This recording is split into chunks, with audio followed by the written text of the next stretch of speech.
Go ahead. Only deterrent. Whatever they want and walk away because it's not worth your time. Don't get shot here. This conversation in this room because this room is closed. Anyone who breaks into my house, Somebody breaking in your house and you're regularly right now, in this moment is a possibility that you're going to blow them the fuck down. That's the only thing I can actually happen.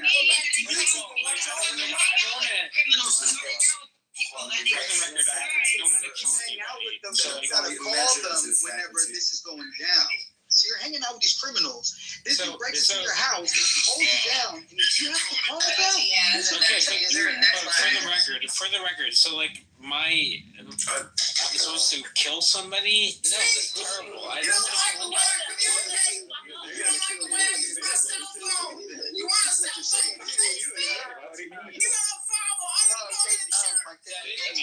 don't control anybody. Narrative in America is white people suck. You should be ashamed of yourselves. And I don't think we should be ashamed of ourselves. I think that we should take responsibility for the system that we created. This shit happens in the best neighborhood. Can we give Alan the mic?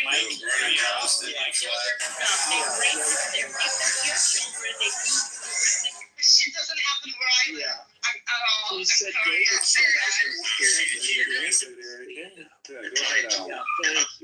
thank you, because my reception is sketchy here. I think, David, maybe you're trolling a little bit to bring out some points.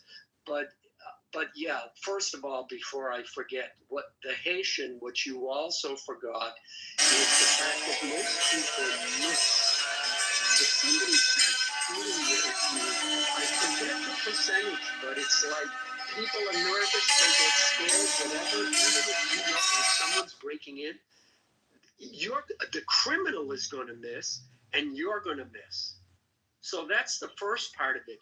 That's why people have 10-round clips, 15-round clips, because you may shoot off 5, 6, 7 shots.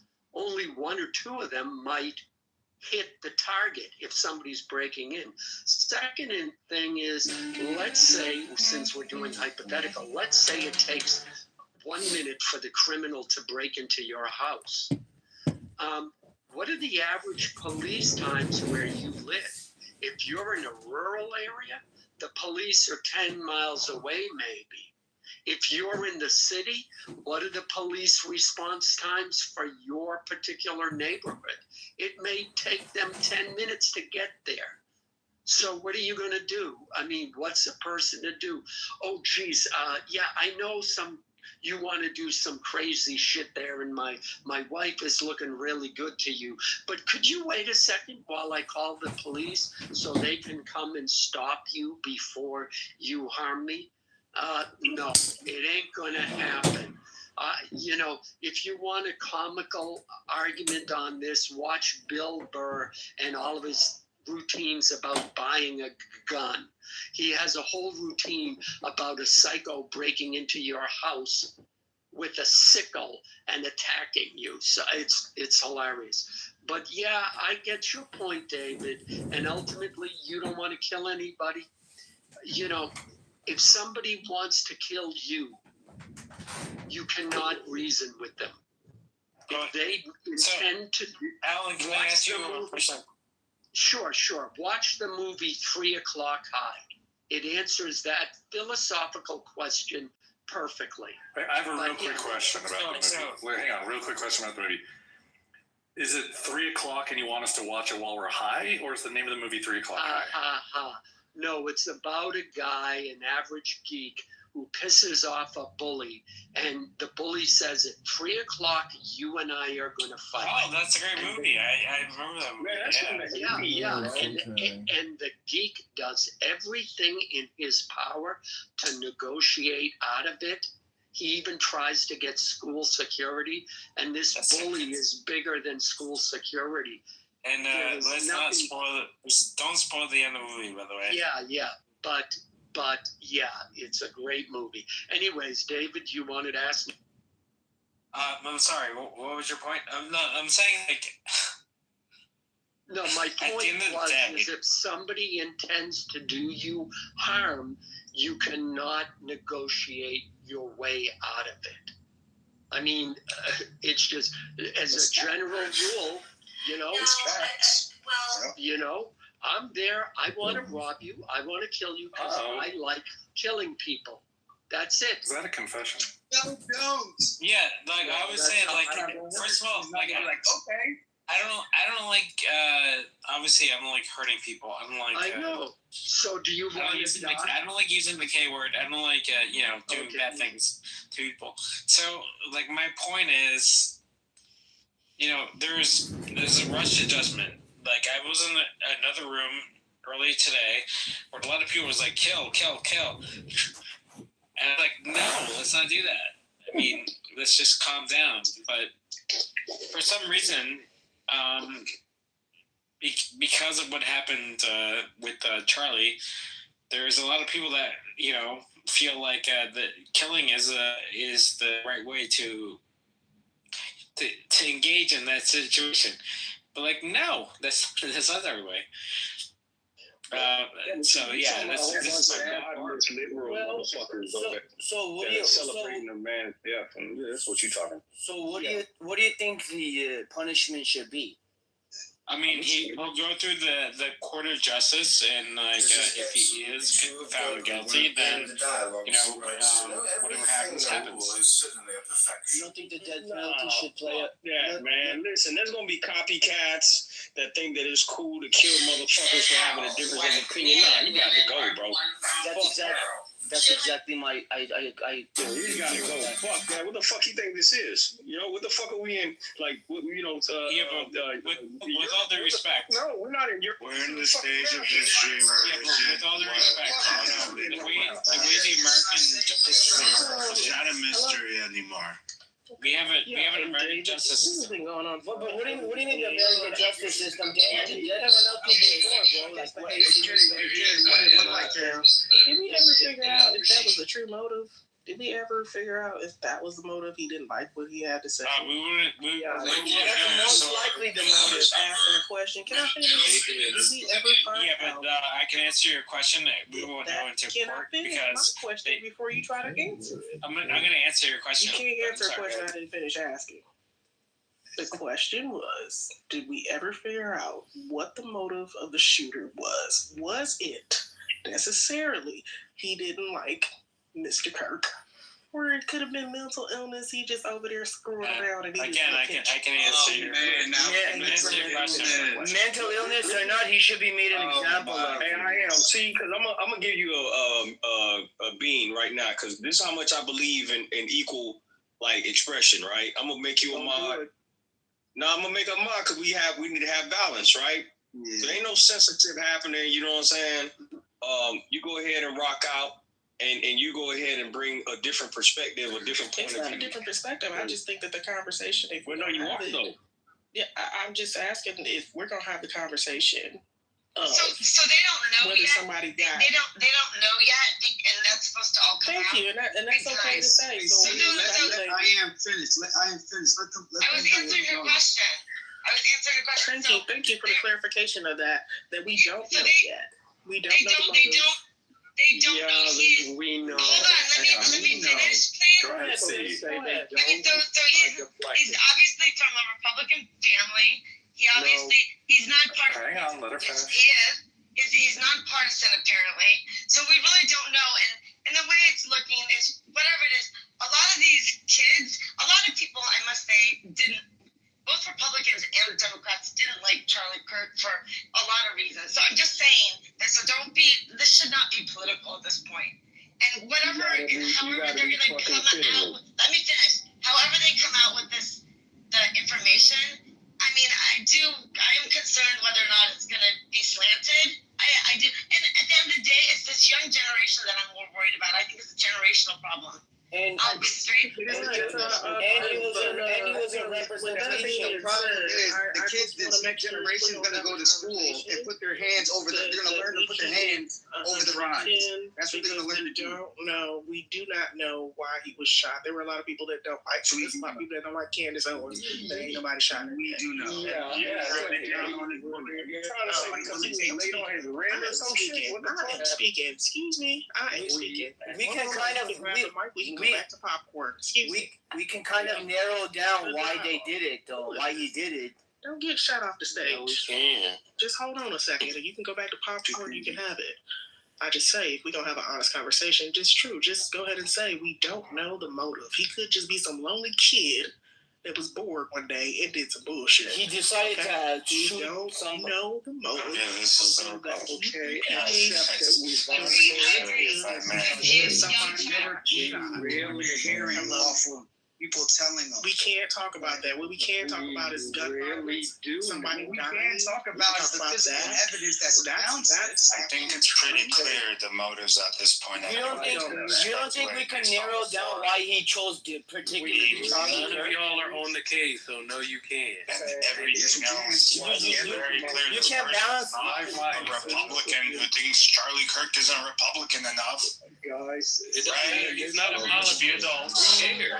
He was a so y'all telling me y'all went to school to learn how to he was a future president, bro. He was a future president. I know it wasn't. I mean, nice try though. Okay, go ahead, Shy. Shy's the only one that's asking nicely to talk, so go ahead, Shy. Thank you. That was very respectful. Thank you. There's only but so many like sides this guy can land on, and like if you gather up the evidence that we have thus far, and that shortens it down to possibly center left or on the left. The reason why he couldn't be a groiper, which is basically someone on the alt-right or far right, is because of the way he described Charlie. They wouldn't have described him in a way that, oh, Charlie is hateful. No, groypers think that people like Charlie Kirk aren't hateful enough, right? So that doesn't make any sense. It doesn't add up together. So the only place we're going to do is more than likely on the left. I don't understand why it's so hard for the left to admit that he's more than likely on their side. He more than likely aligns with their views. That isn't to say that all of them. Yeah, it's not to say that all of them are capable of doing such things. That is not true. The left, Can I go after Alan? Can I go after Alan? Please. Quiet down. It's going to go Alan, Terry, and Brianna. And please let them finish their complete points. Shy, are you done? Yeah, I'll just leave it at that. Okay. Yeah, Shy, the reason why it's so hard for them to admit it is because they are desperately afraid of the fallout from this, and they want to do everything they can to deny their responsibility for this and the other, and the last 10 years of them demonizing the right and calling for violence against the right. Look what, I forgot about this. Look at what happened with all the Tesla dealerships. Elon Musk says, you know what, I'm going to support Trump. And people start firebombing Tesla dealerships, and people are like attacking Teslas and scratching Teslas. This is the standard operating procedure of the left, and now the chickens have come home to roost, and some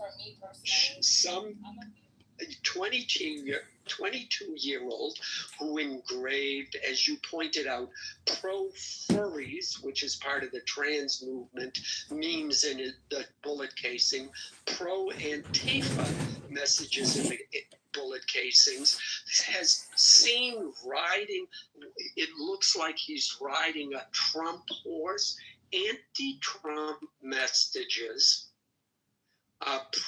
pro-leftist things, and it's now come out that his roommate, who was a furry and was transitioning to a woman, that they were lovers. I haven't seen the report, but they were at minimum roommates.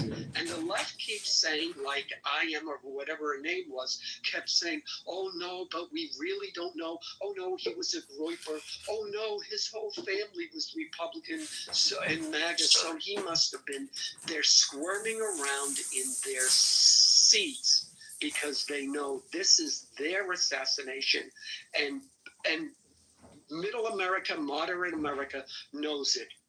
And the fallout from this, I'm calling this the JFK assassination of this generation, and it will have repercussions that don't bode well for the Democratic Party. Period. I'm done. Thanks. Sorry. True. That's definitely true. No other incident has the Democratic Party more shown their hand. Okay, go ahead, Kerry. I wanted to agree with everything that Alan said. We got robbed of a future president, a potential future president. I'm afraid that now you can't say shit anymore, and the freedom of speech I feel like is under attack. And I think a lot of the Democrats are definitely scared because of what could happen because of all the years and years of demonizing the right. I just think it's a really, really fucked up time right now. And most likely, he 100%, 80% that he was a lefty. All those years and years of being brainwashed and being told that the right is fascist, the white supremacist, all this fucking extra bullshit, it really brainwashed people. And we're not going to be able to say anything. It's just fucking crazy, man. Somebody who was really deep in it. It was like furry trans stuff. Right? When you get deep into it, that's where your brain starts working that way. Physically, it changes into thinking that way, and it's diametrically opposed to, how people think. I don't doubt that he probably think he did something right. And I mean, it's because they brainwash you so much to think that, you're fighting fascists. That's why they're so determined to just follow through and do and say whatever they want to the right. Yeah, the rhetoric they've been using, on the prior to this event with Charlie, the rhetoric, kick the shit out of them. Excuse my language. Punch him in the face. I would have punched him.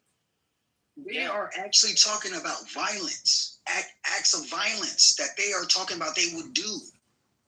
You cannot tell me that they are not pushing the narrative to people to be violent. 100%. All right, let Free go. Go ahead, Free. Appreciate it, Kitover. Everyone, and not to sound like they're sharing with them, we're on the same page, which I think is just obvious at this point. They're doing everything they can to distance themselves, and the main reason being that should bother all of us. Not only they don't want to be accountable, hence, if you're accountable, you have to, make the right amends. But that's the thing, they don't want to. They want to further this, meaning that I don't even think it's cognizant. I think the fact that they don't want to take accountability for us because they want to be looked at as the bad guys, that's one thing. And then, of course, it enables other people to do it. When you celebrate this type of stuff, we know celebrity celebration, that means that you typically want more of what you're celebrating, right? Because people want to kind of be celebrated and they want to do celebratory things. And if we're saying that you're taking out the people who are supposedly harmful in our society, then you're likely going to get more activists doing such a thing, people acting on this. So, of course, like Alan said, the Tesla attacks, the Trump supporter attacks, the healthcare attacks, the political attacks, the ICE attacks. I mean, we can go on about all the things the left did, not even talking about the BLM shit and the other Antifa shit. So this party has been a force of violence and intimidation for the longest, doxing people. Yeah, exactly. All in the last 5 years, 10 years, doxing people, counsel culture. And in counseling culture, like the whole idea of doxing someone is not just to get them fired, which is, of course, part of it because you at least want something, but it's also to provoke one of the loonies in your party to carry out the actual threats, to carry out deleting somebody. Why would you need a person's home address and schedules and relatives because they said something that you don't like online? You want somebody in your party to actually go and do something to them. And now we having that being full fleshed out. And these people feel like there are heroes, which goes into the celebration thing. These people feel like this is a good guy. So, of course, when Luigi did it to the healthcare guy, you know, all the memes about him being a good guy. You know, so this could be the same thing with this Tyler Robinson, which we'll probably see soon enough in the next few days of people getting shirts and stuff like that, you know, to praise this guy. So the bottom line is that we're in a dangerous state based on the left. And people who supposedly center or left don't want to look at it for that reason because they don't want to be held accountable. And worse off, they don't want to change, which means we're going to get more of this. That's all I'm saying.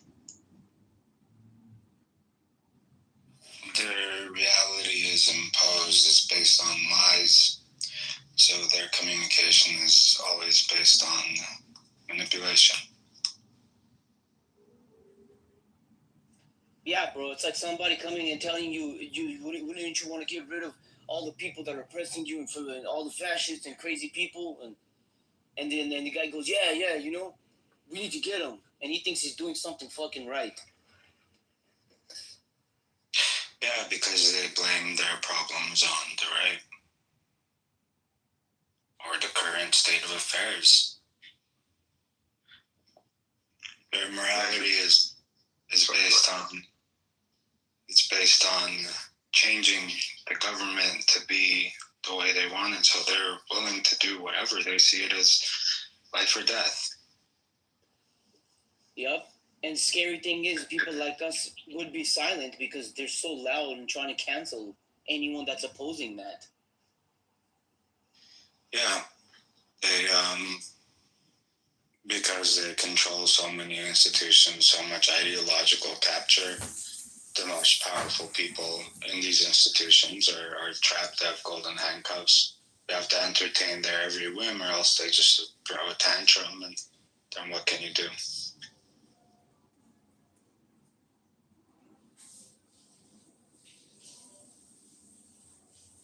It's like Stalinism. All the people on your Instagrams, all the, you know,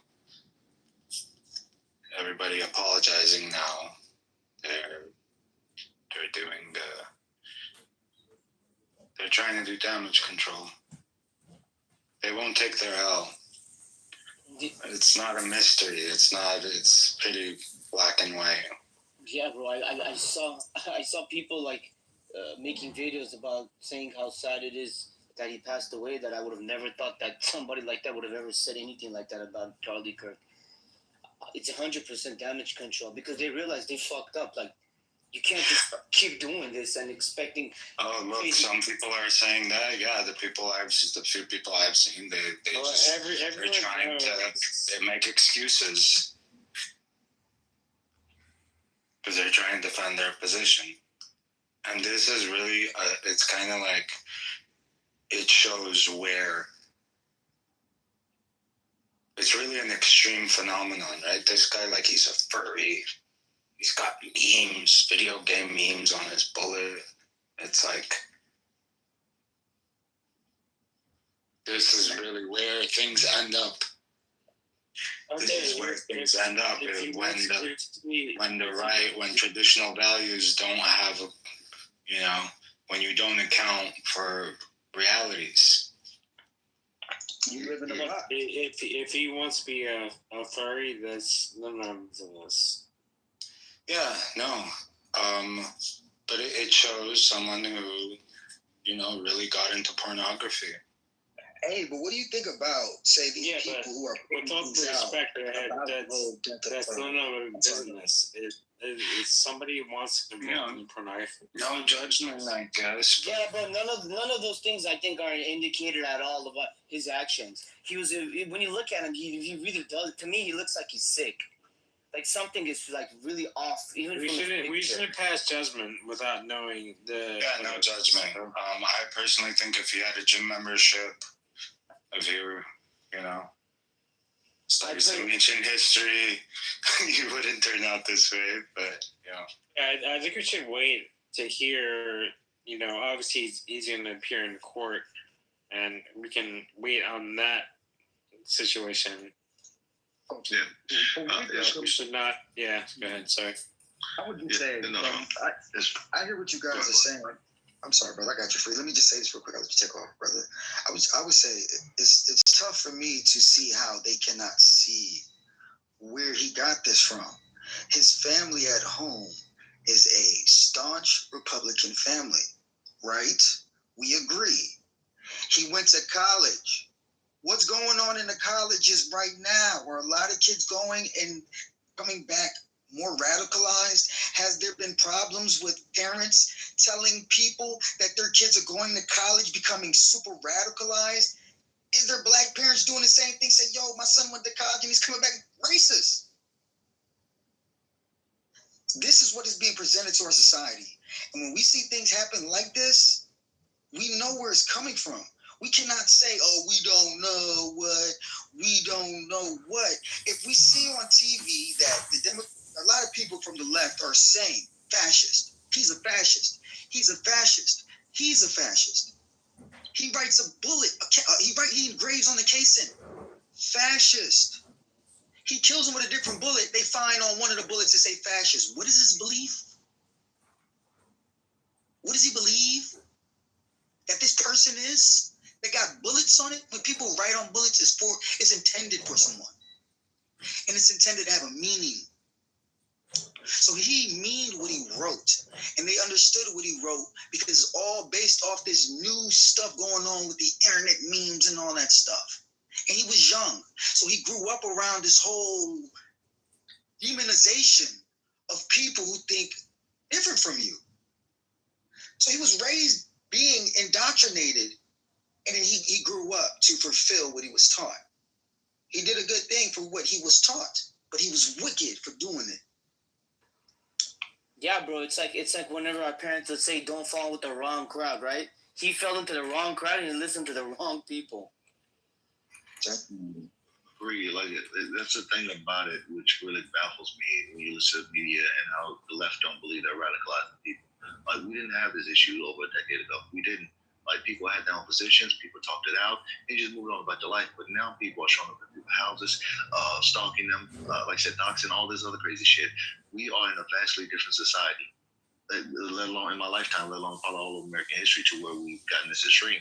So they're totally negligent of the effects of their rhetoric.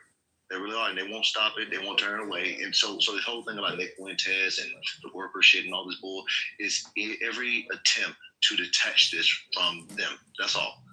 It can't possibly be them. It has to be something else. But all the evidence suggests that. So these conversations just kills me. And I'll end on this because you're trying to talk to people to get them to see it. And like I said, they'll do everything in their power not to see it because they're just as radical. They're radicalized just like him. They cannot see past their own bias. Their own pockets, too. Don't forget that, brother.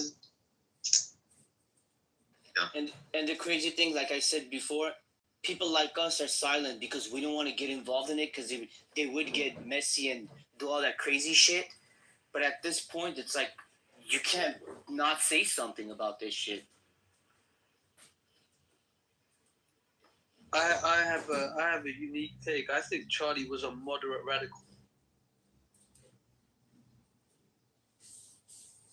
A moderate radical. Based on what? I think there's like this new phenomenon. There's a new phenomenon. It's like a digestible radical. I believe Charlie was a digestible radical. Yeah, I think that's what he was. He wasn't. He poses as a moderate. He frames himself as a moderate, and it's a common phenomenon nowadays. We have hard left. Can you define radical? What does it mean? Can you define a moderate radical for me and why? Yeah, so radical in the sense of unwavering, right? So in the sense, facts do not change your opinion. I would consider you radical. You are unwavering. You are unfaltering. You will stick by your judgment, regardless if the facts change. You will find new facts. So, in your opinion, what should do with people that are unwavering? We shouldn't do anything to anyone. That's an opinion. Well, isn't. Yeah, we definitely shouldn't shoot them. I think the problem is. Well, that's apparently it seems like the easy way to make the situation go away. Apparently. What do you think he was radical about? Sorry to cut you off. That's fine. Yeah, that's what I'm curious to know too. Like, what is it that is moderately radical to you? So, again, I go back to me, a radical is an individual who picks an opinion, and regardless of the information he receives, he doesn't try to reconfigure his perspective. He finds new figures to reconvene and then still pose his Let me ask you, like, do you think like the Prime Minister of England is, based on what you're saying? Mm-hmm. No, the issue is when you're part of an organization. So, for example, Are you saying no, he's not a radical? You saying no, he's not a radical? I'm answering the question. So when you're employed by the Democrats or you're employed by the Republicans on an official basis, I don't know if Charlie was Charlie an official? I was talking about the Prime Minister of England. Right. Well, I'm just asking: was Charlie officially a Republican in the sense of was he employed by the Republican? Well, I'm asking about the Prime Minister. Do you think like what he's? Do you think well, I have to be consistent. So I'm asking. This will help me answer your question. I can answer based on if Charlie was an official employee. Was he employed by the Republican Party? Is my question. I'm not sure about that, but a lot of his views and points did kind of align with them. Right. In my opinion. The reason why I say that is because when you have a contractual obligation to a particular party, then you know being unwavering is part of your contractual obligation.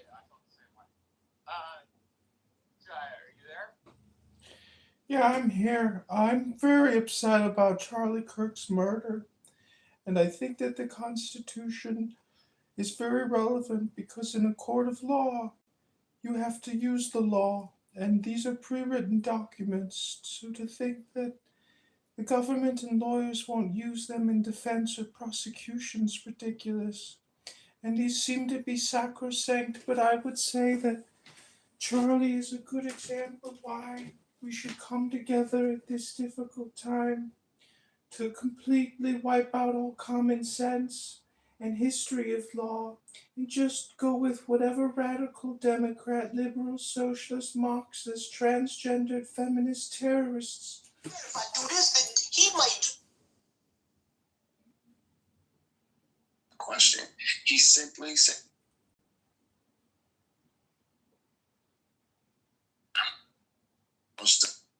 movement. He said, Charlie Clerk said, I didn't say that. I didn't say I want to abolish the civil rights movement. Charlie Clerk looked down on this black child and put his finger in that black child's face and said, I said it was a mistake. And then he walked off. So this man was an avid rabbit suspected white supremacist anti-black person who had an agenda, and that was to stoke racial animus to the next generation of white children in this country, and then hopefully he could stoke it around the world. But his emphasis was on America and the American Negro. He despised the American Negro. And so they want this race war, and they were hoping that Charlie Kirk's assassination would stoke a race war in this country. They've been vying for it. They've been desiring it. And every little bit that they can push towards that happening, they're doing their best to do so. I have to agree with that. But go ahead, Steph. Were you next? Yeah, I was just going to say, if I could get back into one statement I just wanted to make. And when the brother was speaking, it made me think about bullies. And all of us have went through grade school and high school, you know, all that good stuff. And if you never encountered a bully and you never knew a bully, good for you.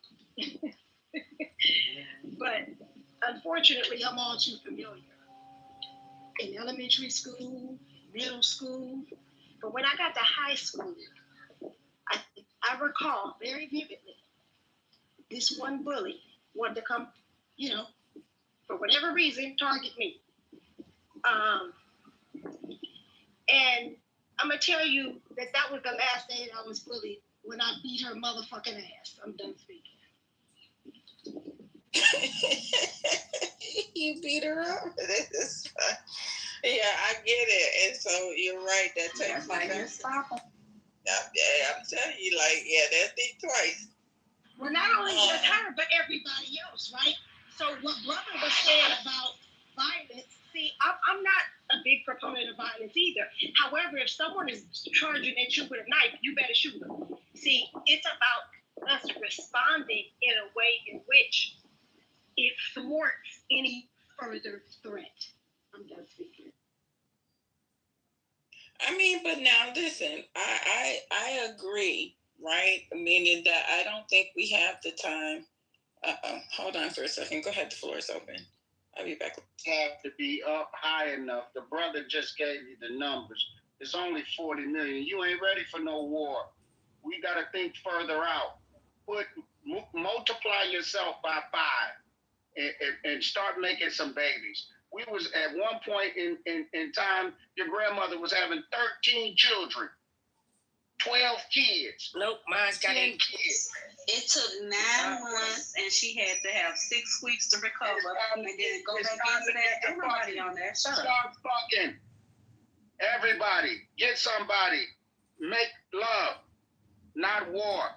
Just say Start having some ass. Just say you're trying to get some ass. That's all I got. That's all I didn't think about. Fucking gay guy. I don't think making babies is the answer. Maybe time, but I don't think that's the answer. The brother gave you the numbers. The numbers are okay. low. Yeah, I know, I get it. But start fucking. I think the short term, I would say the short term is education. I think before we make relevant decisions, I think it's very irresponsible of any black man as a leader to talk to a group and talk about violence, putting everybody in threat, knowing that he has no ability to defend nobody on this call. If the people snatch everybody up today and put them in the prison, this person who's speaking this has no ability to come get you out of the situation or no other power. So it's just talking, and it's irrelevant because it has no meaning if you don't have no power to implement. So when you're talking about the death threat, you're putting your people in a greater death threat because you're speaking from ignorance. Now, when we speak about the change on short term, we need to know what's going on. How did we get in this situation?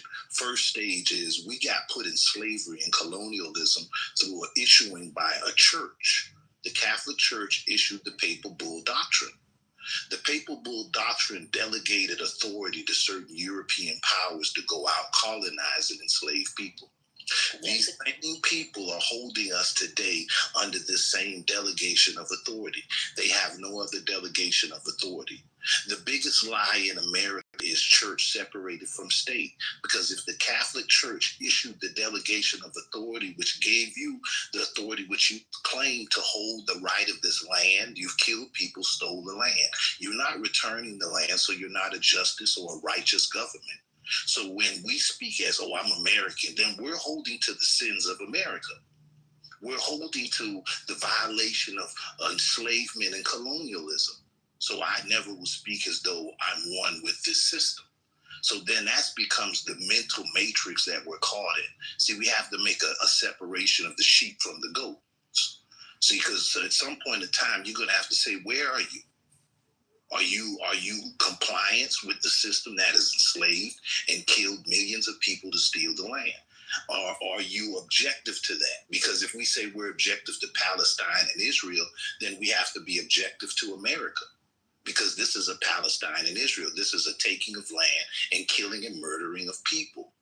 So what happens is in that aspect, we look at world history, what was going on in world history. They went from the Papal Bull Doctrine to enslaving and colonizing. And then based on the trade aspects, because they wanted to control indigenous trade routes, that goes from America to Africa to all over. So now in the controlling of the most abundant trade route, they issued the Berlin Conference. And they create borders throughout Africa and chop up Africa. But in the midst of that process, the last conquest over the whole planet because they done hit Asia, they done hit everywhere. Everywhere is being colonized. The last conquest was Ethiopia. It was the last sovereign, customary, and I say customary because when we study international law, we have to know what is the first basis of it. Because I hear people today say nationality is the call of the day.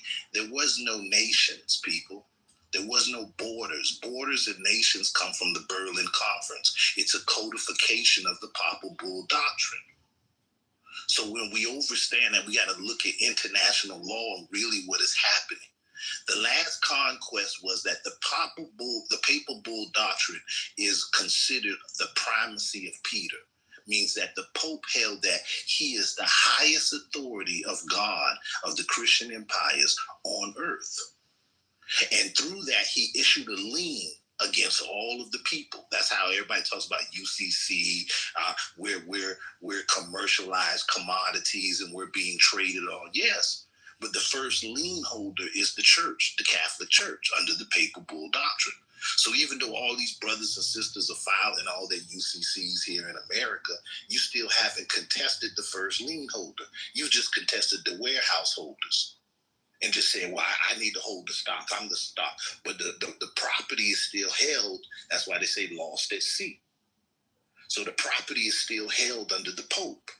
The only person in the world that could have contested the Pope's claim under the primacy of Peter, that he was the rightful ruler over the world, it happened November the 2nd, 1930, when His Imperial Majesty Haile Selassie was crowned King of Kings. See, most people think that that's a Rastafari Caribbean thing. So they don't even pay attention that anything that you consider civil rights, human rights, all of that came out of this aspect. Okay. It's not religion. So His Imperial Majesty on June 15th, 1935, you read it in the Chicago Defender newspaper, declared that he is the emperor of all of Africa, and he is the king of all Negroes around the world, including those in the United States, removing Black people around the world from the jurisdiction of the Pope. Now, after he made this decree, Mussolini invaded Ethiopia. But we think we don't understand what was going on in world wars. But Ethiopia came out victorious against Italy because the fascist system didn't stop with just Blacks, it was the world. So now what happens is, August 25th, 1937, His Imperial Majesty, knowing that our colonizers and our enslavers will never give us liberty, will never do us right. He's witnessed that by being in the League of Nations and being in the United Nations and a founding writer for human rights, because there wasn't human rights. There was no indigenous rights, nobody was talking about human rights prior to this. It was European conquest of the world. So now we got somebody pushing human rights. So His Imperial Majesty was a founder and writer for the United Nations to push human rights. But he didn't stop there. He knew that we as the diaspora, the only way we would have equality would be government to government. So he did the same thing that the Crown of England, the Crown of France, and Spain did. He issued a charter to the diaspora. He gave us a constitution so that we could govern ourselves in world affairs and deal with these people government to government. Awesome. So let me ask the first stage of COINTELPRO was to take us away from saying Ethiopia. If you go back to Marcus Garvey, go back to all of them, go back to Martin Luther King's father, back to Marcus Garvey's father, all of them said Ethiopia. Ethiopia was the last sovereign customary throne in Africa, and it defended our rights. We think it's Rastafari. So you talk about short term, is if you know these rights, You learn to come under that charter and govern yourselves, create your organizations, 25 members. It takes $10 to get your charter. The emperor made it easy. Sir, can we participate with you, please? Yes, ma'am. Go ahead. So are you suggesting that a piece of paper is going to make them give us our land? I'm not suggesting a piece of paper. The difference with that is that the emperor signed treaties. It is the only black organization that has economic sanctioning power. It is the only organization that is tied to pay you. What should we do with them? What should we do with them? The first thing we do is educate ourselves of our own power. Hey, this is Jaya. Create our own organizing body, create our own juridical courts, deal with affairs at first, and then we take our position through economic transaction. Okay, so hold on, please. Listen, are you a school teacher or professor? I'm trying to teach you. Okay, so can we do the more like interactive conversation? And instead of the student teacher conversation, today there's too many people in the room. While I feel like what you have to say is very valuable, it's just too many people waiting to speak to allow you to take so much time to get to the point. I'm done. I just wanted to put. I just was putting that knowledge to say we need to be educated of it. We need to be educated with the Montevideo Convention. We need to be educated in these things in our positions of law so that we know how to challenge the system. Okay. Honestly, I don't think these people are playing by the rules, honest to God. I mean, you can take whatever piece of paper you want to take up there. These folks is not going to honor it. As a matter of fact, I hear a lot of people say that you can get to a certain point in the sovereignty thing, and they will shut your ass down. So I honestly just don't believe that we're in a state now where you can just walk up to any governing body with a piece of paper and say, give me back my stuff. No, now that's just me. We're not talking about them UCC paper. Okay, yeah, I don't get. This is what I'm trying to tell you. I don't care what paper you got. I don't think it's gonna get you a fuck thing. Now I'm just being honest. Excuse the language, but I feel like it just. It delivers my energy for me a little bit better than me saying they ain't gonna give you nothing, because I want people to understand that we pass civility. These people have never been civil about how they run this country, and to keep thinking that they will eventually say, hey, thank you for coming up with that paperwork that we thought you weren't going to be able to find. Now we're going to give you back your stuff. I just don't believe it works like that.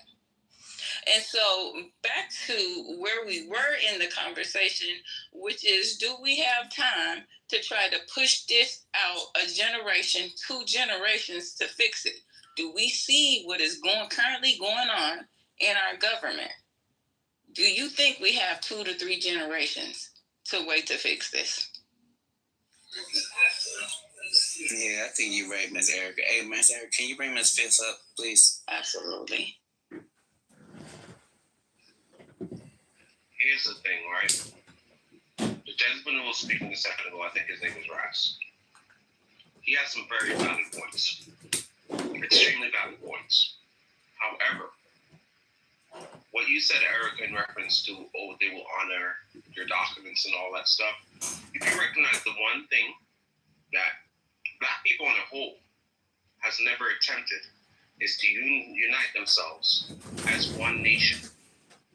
I'm not talking about the Marcus Garvey. I'm not talking about any of those other, persons. But I'm talking about one nation, no matter where you stand on this rock. And I think he has a valid point, but also something that Brett has said, and I'm going to finish right here. I'm going to challenge the narrative that you have in terms of Haile King Selassie.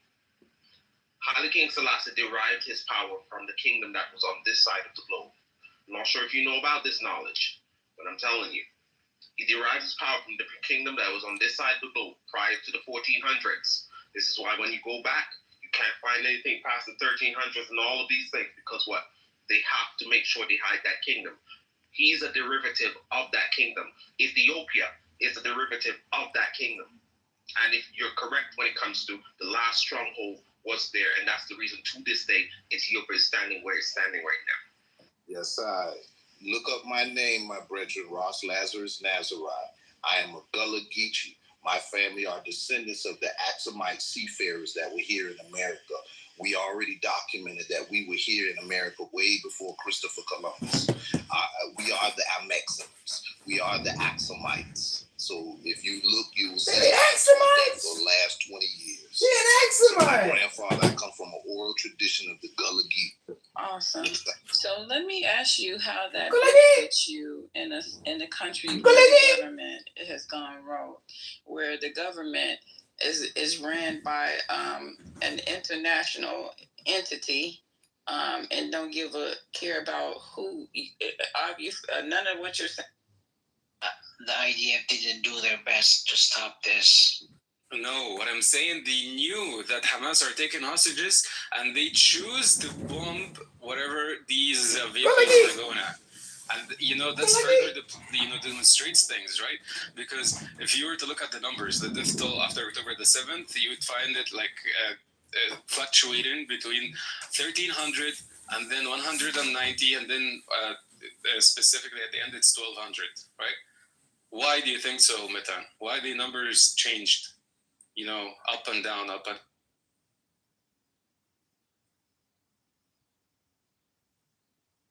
It's because they couldn't recognize which one is Israeli and which one is Hamas. Because their bodies were so burned that they couldn't even differentiate which one is which, right?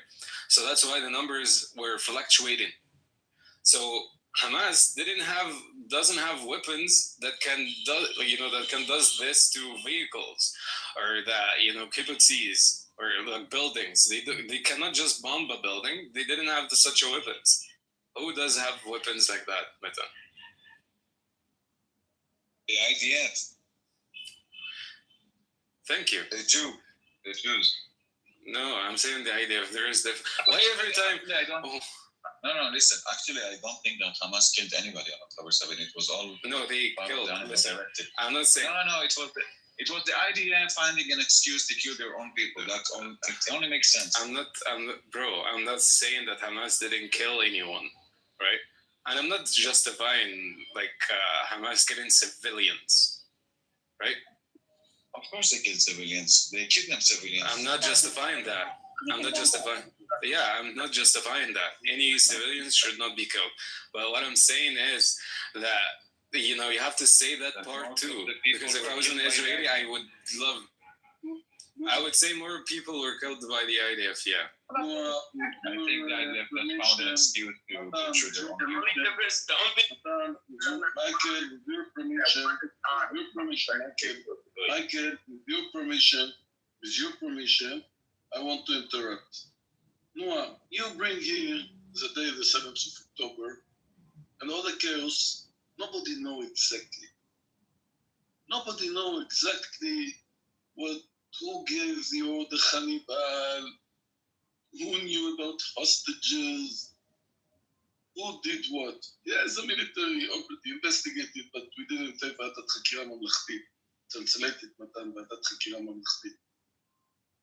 And as long we didn't have the government have the right people, judges, seriously investigate all this, nobody knows exactly. So you take a part here, a part there, airplane with a weapon, airplane without weapon. So much chaos it was. It was the 7th and the 8th of October was a fight of signals. Signals, people put a weapon on them, what they have, and go to fight. Some of them without weapon, with a knife, with a stick. What they have in their hands, they go and fight signal. Yes, there was some mistake. It's very well known that the tank bomb where hostages are being killed, the hostages together with terrorists. Yes, there were mistakes. In a chaos, there are mistakes. In a war, in a chaos, there are mistakes. Nobody denied. But people like you, people like Amir, people like Fiaz, go and take every little mistake of the military. And the military did a lot of mistakes. It was a chaos. Nobody controlled the area. Signal people go and fight against the Hamas. Every brave Israeli who'd been in the area put some of them Arabs.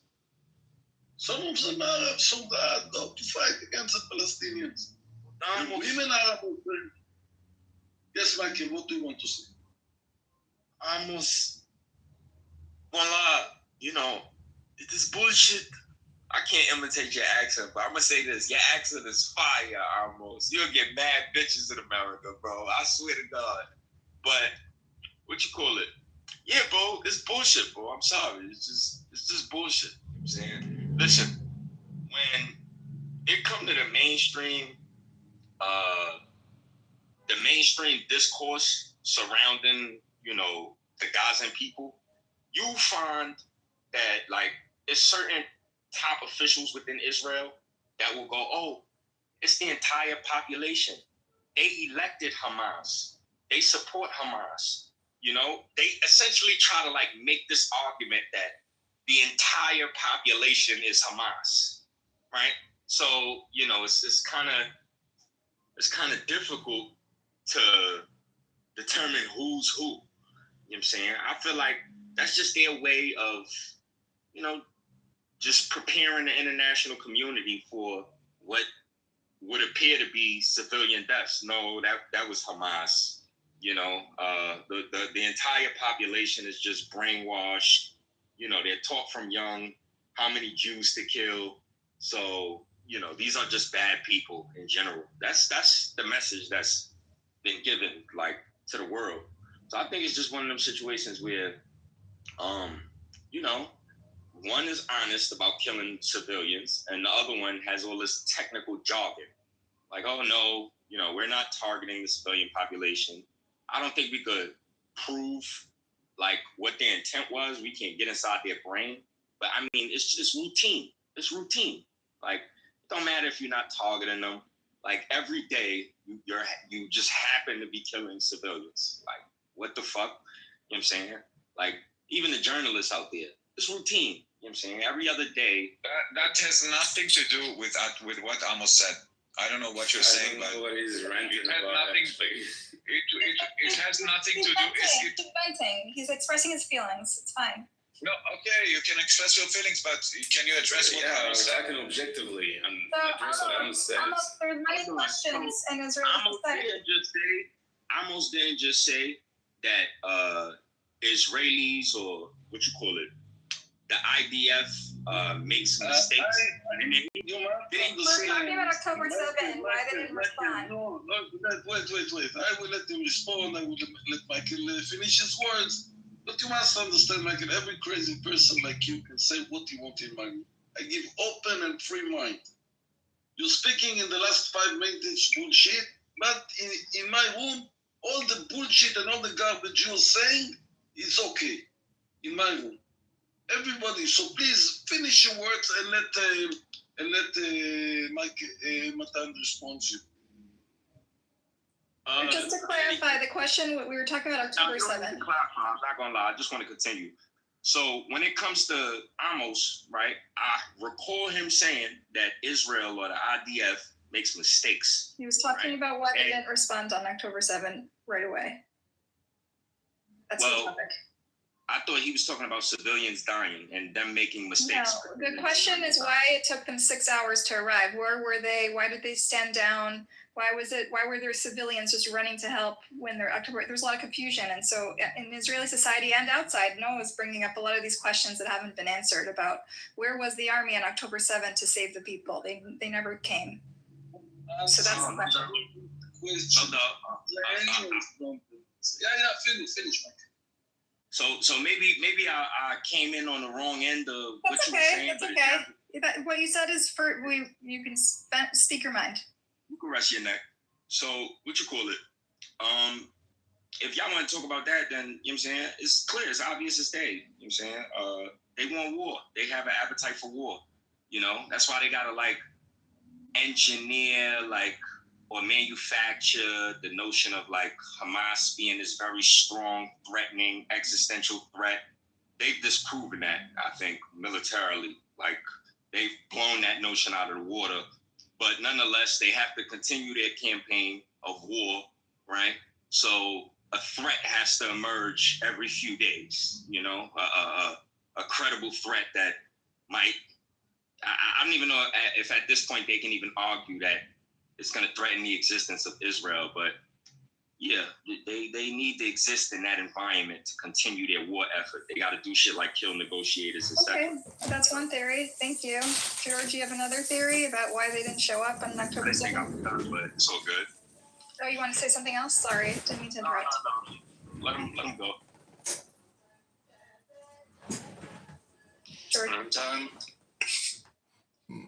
I came up to comment on McCandle over here. What's up, dude?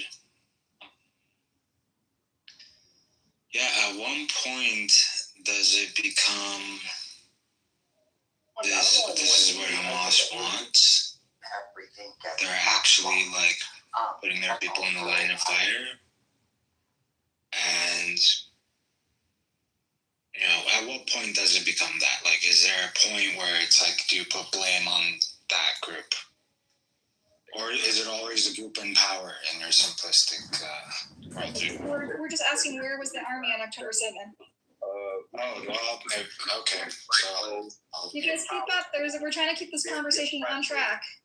And the weak, you know what I'm saying? They're the victims. Like, no. It's one of those situations where, you know, it's clear as day what's happening. Like, nobody's living under a rock. I have one for Matan. I'm curious. Some of these Hasidics, you know, they live in their bubble, right? Like, they kind of only interact with each other. They actually believe the shit they're saying, like, is convincing to other people, communities outside of their own. No, like, the whole world is...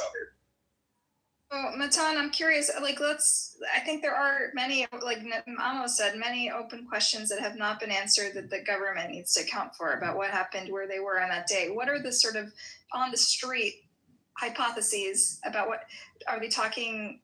Who do they think? What are the different theories that people are talking about on the ground? Because we heard what Noah thinks, we heard what McCandle thinks, we heard what Amos thinks. I'm curious. Just pretend you're out of it. What are people Israelis saying at the kitchen table, at the dinner table? So there are conspiracy theories as well, like in every big disaster. Of course. No surprise. Yeah. And I'll tell you about the conspiracy theory, not about the actual, what actually happened, because as I said, the army there were parts of the army that already arrived at the scene, so that makes no sense. But one of the conspiracy theories that there was an inside betrayal. It comes from the actual right wing, like the actual people who support Bibi. They say that the leftists or the pilots or whatever, they didn't show up on purpose just to make Bibi be portrayed as a bad prime minister who, because of him, the disaster happened. In order to overthrow him and have elections, and so he will not be elected. So this is, and you understood, this is one of the conspiracy theories that I heard. It comes from the right. Have you heard the left-wing one version of that, where Bibi and Sinwar had a relationship? There was some letter between them that there was going to be an uprising in the prison, and maybe some coded language that they were both, you know, this October 7th served both of their interests. And have you read sort of the narrative on that? Or have you heard it around your kitchen table? I heard I've never heard this conspiracy theory in Israel, but there are lots of other conspiracy theories. I've seen this in the Israeli press. I mean, Israeli media talking about the relationship between Sinwar and Netanyahu that's been longstanding. Yo, isn't it like they have Netanyahu? Did the media say that there was a direct connection? That's what they said. Essentially. One at a time. Yeah. McCandle, can you pause for 1 second? Palestinian population. Doesn't that video exist? That what? What video? Wasn't Netanyahu in some room? I remember seeing some video. He was in some room, and some journalist was told to turn their camera off, and he kept the camera on. And Netanyahu was essentially saying that, you know, he had this grand plan to agitate the Palestinian population so that they could essentially develop a pretext to go out there and punish them. Does that not exist? I'm not familiar with the BB files. Is that what we're talking about? What are we? No, I'll find the video. Let me mute my mic. Okay.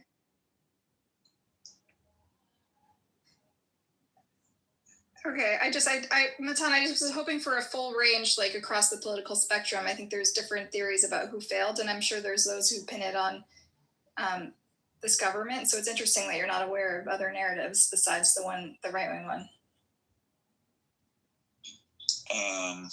Yeah, so I didn't hear any theories from the left. The closest I heard was people who... I'll post one in the chat, but go on. Yeah. Yeah, so the closest I've heard was of people who are like anti-Israel.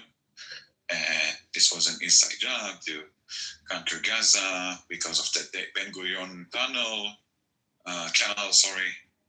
And yeah, lots of great, there are gold mines under the Gaza Strip, and Israel wants to dig into these tunnels to get gold.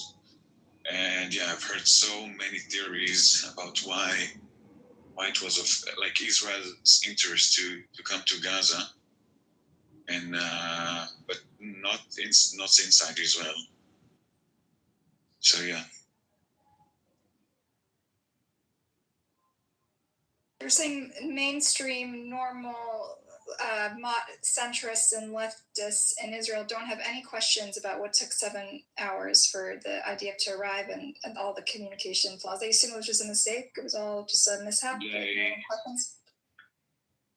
course, they have questions, but at the same time, they are waiting for the committee to, like after the war, to assemble and investigate.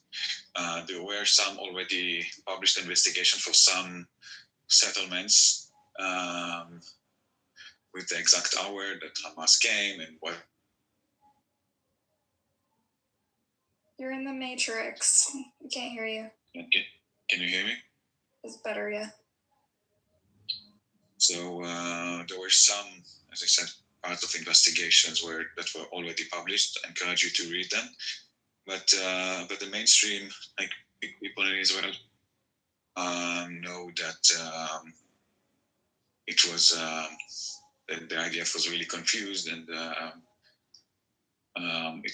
IDF was shocked, and that was the main. That's the main thinking of most of the people. Okay, I'm posting in the chat a haaretz of the investigation that has been released, the probe from the IDF. It's not super satisfactory. It just highlights failures and mistakes, but it doesn't really provide an explanation. I don't know.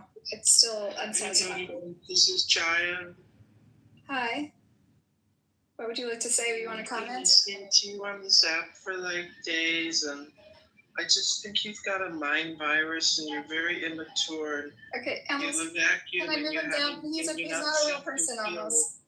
And you're just creating propaganda to support your narrative. No, I changed the room. You don't remove from the room. I just change the room. Wait. Hand raising. No, I already did it. I already changed it. Almost. I moved him down. You did. I took care of it. I'm in charge. You don't ask me. You remove anyone. I didn't remove anyone. Anyone you want, you can remove. Don't throw out of the room, but to remove. Okay. Okay, he's just a troll. He's trying to make noise. Is it because she's a girl? No, because I make her a moderator and you listen to her, and if you come here to interact, okay. Yeah, definitely. You're in trouble. Yes, she's a moderator, and I trust her. She don't have to ask me to remove. No.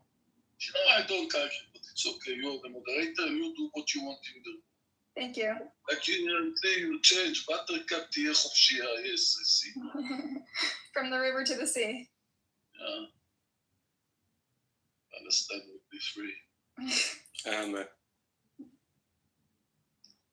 You heard it here first. So Matan, I'm just trying to press you on this, not because I think there's a conspiracy theory, and I think Noah, I think it creates a vacuum for conspiracy theories when there's not enough data, and I don't know, we don't know, so anything could be possible. And I'm curious why you haven't heard any of the left-wing conspiracies. After 2 years, you don't have enough data. Yeah. Anybody speak Hebrew? You know, there's another story that the data is surprisingly slim. Like, you know, the story of... Sorry? No one speaks Hebrew? We all speak Hebrew. I do. Bereshit bara Elohim et hashamayim ve'et haaretz. Wow, kol hakavod. Oh my God. No doubt. All right, so look, you can check this video out yourself, all right? It's on Johnny Harris's YouTube channel. I don't speak Hebrew, but, you know, thankfully you guys do, so you'll understand what he's saying regardless of the translation. Yeah. Words that the Israeli government had signed with the Palestinians. That because he disagreed with them, he wanted to sabotage them because he was so against a Palestinian state or any form of Palestinian autonomy in this land. And then he goes on to explain what his real thinking is on the situation.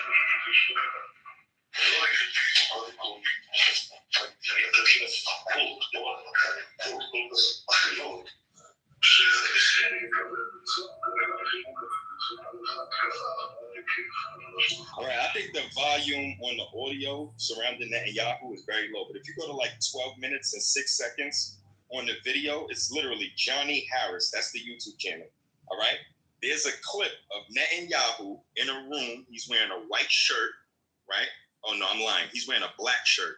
Okay, he's wearing a black shirt. He looks a lot younger. All right, and he says, first and foremost, what we must do is hit them hard. He said the situation isn't unbearable as of this moment, and essentially, you know, he reveals that his intention is to agitate them because he wants to decimate the Palestinian Authority at this time. You know, so when that, mind you, these were his private thoughts. He told the journalist to turn off a camera. The journalist didn't turn off the camera. They kept it on and recorded him. And he basically revealed that, you know, he's conspiring to agitate a population of people. So, you know, things like October 7th or Antifadas, they don't really seem like that much of a surprise when this is what Israeli leadership is. But check the video out yourself. Johnny Harris. 12 minutes and 6 seconds. The name of the video is How Benjamin Netanyahu Relies on Hamas. There's a more academic analysis that I can share. There's a book that's written by an Israeli called The Road to October 7. I think his name is Raz, and he basically traced the history between Hamas and Netanyahu and how, you know, they've both served each other's interests over the years. I call it accurate. What? Inaccurate? It's reinforcing what you just said, McKendall, that Hamas and Netanyahu have supported each other over the years because their interests are aligned. So Netanyahu has propped up Hamas, the terror group, to sow chaos to prevent a Palestinian state. The strategy. What you call it? I didn't call it inaccurate. I said I call it accurate. You call it more academic. Whatever the case may be, it is what it is. You have a leader who is provoking people, right? He doesn't care for these people to establish their sovereignty. So he wants to bait them into crashing out. That's essentially what he's saying in the video. We're going to bait them into crashing out by, you know, applying a relentless pressure on these people. And then October 7th happens, right? And everyone's like, oh my God, you know, like what's wrong with these people? We treat them so well. How? This is your leader. This is your leader talking like this. But what do I know?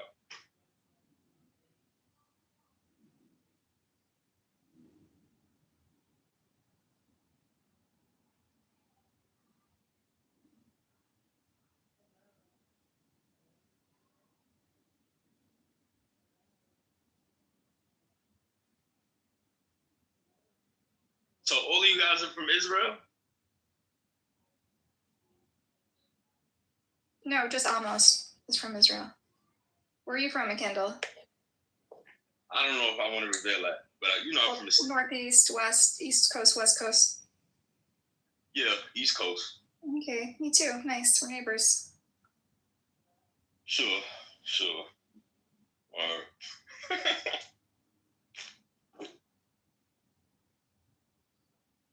Are you East Coast or West Coast, if you don't mind sharing?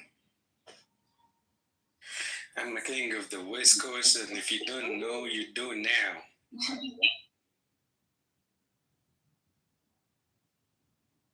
Oh yeah. One more thing. Some Israeli chick, she was on CNN, and she was like, "Yo, apparently she was some kind of border agent. I'm not sure in what capacity, but she did some sort of monitoring out there, and she was explaining to Western media that she was reporting signs of activity, and to make a long story short, her reports weren't taken seriously.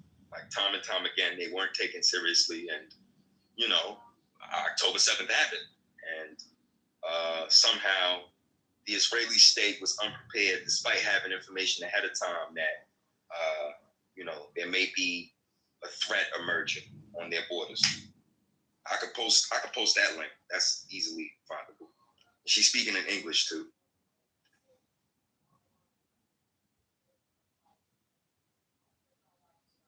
You familiar with that? Sorry, can you repeat again in short what you were saying? No, I'm not wasting my breath. No worries. I'm trying to get that article that people are asking for in the chat of the relationship between Netanyahu and there's an. Is it an article or is it a book? Well, he wrote a book, but here he's trying to write a synopsis of it in Har.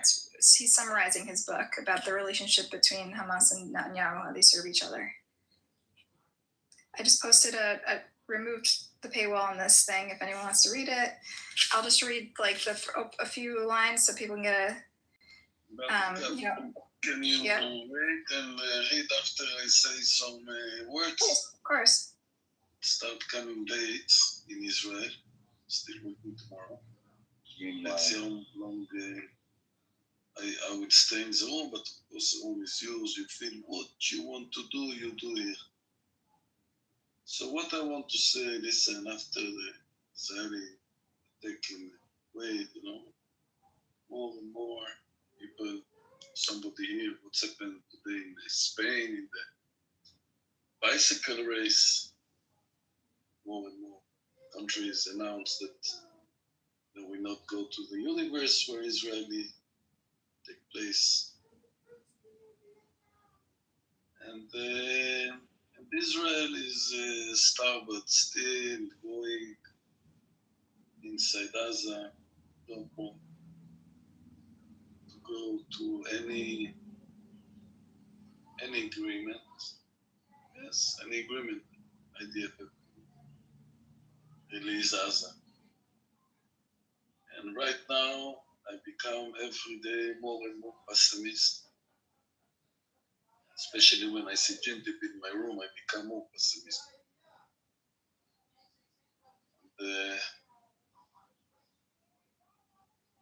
I see darkness. The only one is the last card that I believe in is Donald Trump. Donald Trump can change all the situation. And that American president, that we as the Israelis are so suffering from the government, want Donald Trump to come and save us from Bibi Netanyahu and Smotrich. I think Israel is the most lowest position ever have been. And okay, we destroy us, we kill all the leaders, we are strong. Amos, you want regime change? When Amos is speaking, you mute your mic. Get off his dick. He ain't even say nothing. It's okay. You can show anyone you want from the room who bothering me. You can show him the way to the audience town. Seriously, Much I of can like laughing and think it's not laughing anymore. Why not me, Amos? This is like Okay. people have to respect me in my room. You know, they don't let me speak in the Israelis' room. They don't let me speak. So I open my own room and listen. I have more than million in my room. I can count. I have million men. I can go to a synagogue now. What I wanted is a million, and I have million. And more and more people see my rooms. They go in. I don't need Israelis. I don't need Palestinians. I'm coming here from all over the world. I have a full room, comparing with any Palestinian or Israeli room. And I'm very satisfaction from what I see. So now I become more and more tired. I go to sleep. Have a good night. Thank you everybody for coming here. This room is going. This Buttercup, she will lead. I like her. I give her all the respect. Okay. I'll take care of your room for you. Laila Tov. Shana Tova. Here I don't. Soon I will leave. Okay. Did you guys hear the news that like the IDF was warning that this Gaza operation could, before they warned the Gaza City operation could kill the hostages? Now they're saying it's definite they will kill some of the hostages if the Gaza City operation continues. More hostages. I read that IDF military leaders are warning that hostages will die. There's no question. So this is a decision that was made by the government almost now to kill the hostages. This time it's the most close they came to actively pulling the trigger. Well, don't ask me. Don't ask me. Depressing, I know. It's my thing. Yes, right now it seems that the government goes this direction against all the advice military, but nobody knows where. Yes. It's a dark day. They will kill the hostages, and I'll tell you more. The day after they kill the hostages, they put simple clothes on them and inside the civilians. Nobody can know who is who. 2 million people that will be inside. They'll never be found. You'll never find the bodies, you're saying, because they could be civilians. Exactly. That's dark. What if I tell you that? I didn't say it, but Elmo said it. It wasn't me. I'm the messenger. No, but I'm asking you. What if I tell you that for every terrorist that is released, there will be an innocent Israeli that dies? Would you make a deal? How much for that? This is a dark thought experiment, and we're not doing it on the day that the hostages are probably dying. Like, this is very dark. The overall, the way to peace. Okay, but I'm asking a hard question. It's a hypothesis that's not realistic according to my view of the conflict. It rejects the premise that what is perpetuating violence is an illegal occupation for 70 years, a cruel, violent, inhumane occupation for 70 years, and this sort of mowing the lawn policy that has created a whole generation of kids that feel that they have no choice, but they're forcing kids into Hamas's arms. And if you think, so you think it was an occupation for 70 years?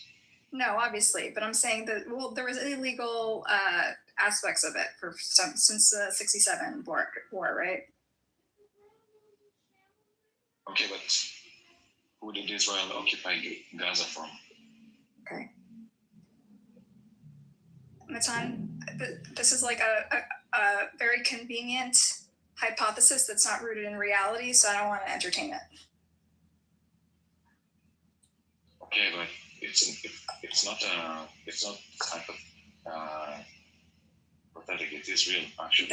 There's no way to know that first of all, Israel is perfect. Actually, the fact that you say it's a hypothesis makes me and I don't know, makes me think that either Okay, so we are let me disconnected respond. from reality, or I just want to respond in a different way, Matan.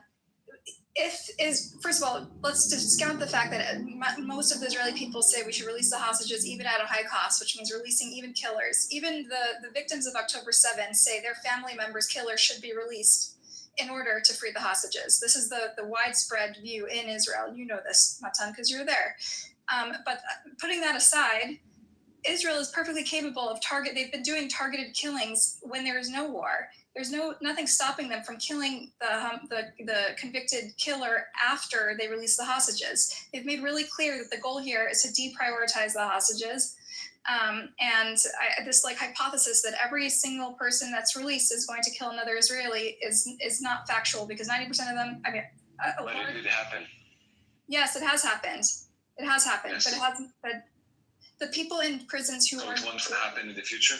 well, now that Hamas has been decimated and their infrastructure has been decimated, and the fact that we know October 7, circling back to the beginning of this conversation, was probably preventable. But there were huge mistakes and still outstanding questions about really what happened and who dropped the ball, right? Given that it was preventable, and given that Hamas's infrastructure have largely been dismantled, and virtually every current and former military chief in Israel says that anything militarily that can be accomplished will be accomplished, and given that Yoav Gallant, who's firing, brought out the biggest protest Israel has seen in years, says that this war could have ended a year ago at a smaller price and released all the hostages at a smaller price over a year ago, and given that. Wait, what did you say about Yoav Gallant? I'm curious. Yoav Gallant said. No, what did you say about him? That his firing brought out one of the largest protests in Israel in the last year. Okay. And so, and he says, so that shows he's not some fringe, he has popularity in the Israeli public and credibility. He's claimed that this war could have ended a year ago at a lower cost, right? And given that virtually every former military chief of staff and defense minister has said that nothing more can be accomplished as more people are going to die and risk the hostages. Given that the IDF himself, Zamir, has advised to take the fucking deal before this Qatar thing. Given that the Mossad refused to conduct the strike because they thought it was counterproductive to Israel's interests. Given that, I can go on and on and on, right? All of these things mean that even if people from Hamas are released that have blood on their hands, they can be pursued by Israel till the end of time. Israel has no problem bombing any fucking country, as they've made clear. So it's not like they're safe just because Israel. It's not any fucking country. No, that's not true. Okay, well they've country with harbors then. Which has the headquarters of the head of Hamas. It's not any country. It's not Zimbabwe or something. So it's possible some of them will flee, but then they're not a problem. And if they stick around in these countries that are nearby, or they pose a threat to Israel, Israel will come after them. The Mossad is present in many parts of the world, and it's not like they're completely safe. So you do not trust the IDF to go after them after they're released from prison? What? I don't know, because Hamas is going to, every year they improve their technology, their tactics, whatever, and you're assuming that their tactics is going to be the same, and you have to foresee. The day after plan that Netanyahu has refused to plan for the last 2 years, against the advice of all the military establishment in Israel, right? That day after plan would have put in place a government that would have prevented them from rebuilding their military capabilities, right? Okay, so the name will not be Hamas, it will be Shamas, whatever. Okay. Something else. Right. And so you're fearing in the void even another terrorist organization will crop up if whatever the new government comes up fails. Of course.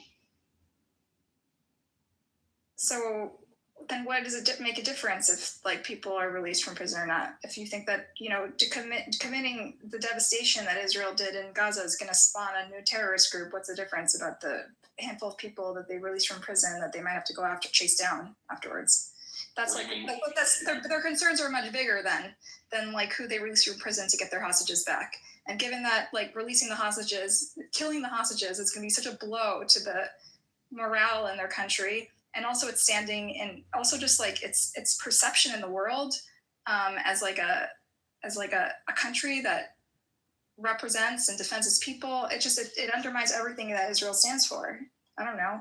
I'm not even Israeli. I don't understand. I have a question. Where did you get it that Israel is going to kill the hostages? So I saw online that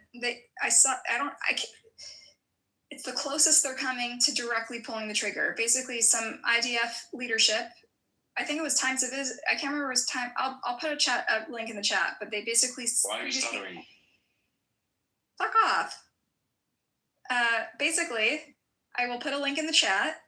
Previously. Did you really find the source, or I don't know, you made it up? Come on. All right, I'll find the source. I'm stop talking about Okay, it. thank you. Okay. Thank you.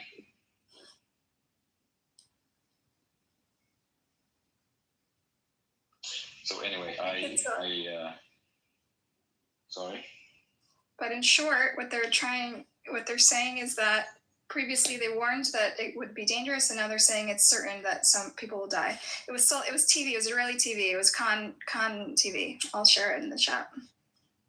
I don't know, I find it really weird because most of the hostages, they are underground in the tunnels. And so all right, I'm gonna play it in Hebrew, and those of us who speak Hebrew will understand what they're saying, okay? Okay. יכולה לסכן את חיי. מגיעים ראשי מערכת הביטחון ואומרים לראש הממשלה את הדבר הבא. אנחנו אמרנו לך בעבר שהפעולה בעיר עזה, מה שנקרא מרכבות גדעון ב', יכולה לסכן את חיי חטופים. הפעם אנחנו נגיד שהיא בהכרח תביא להרג של חלק מחטופים, כך אומרים בכירי מערכת הביטחון לראש הממשלה, שאומר, בכל זאת אנחנו מחליטים על הפעולה הזאת שתצא לפועל בשבוע הבא. אבל They're warning him about the. Did you understand it? Yeah. Okay. So they're basically now upgrading their warning that it's inevitable. The hostages will die if this operation continues, right? Is that what you understood? Yes, I did understand that, but on the contrary, I also heard something of that is contradicting that. That whenever the intelligence corps of the IDF see and understand that there is a hostage at a certain location, they won't bomb there. They'll be careful. And I will look it up as well here to show you that. Is it a recent story? Because it seems like the standards shift a lot. Yes. I'll look it up as well.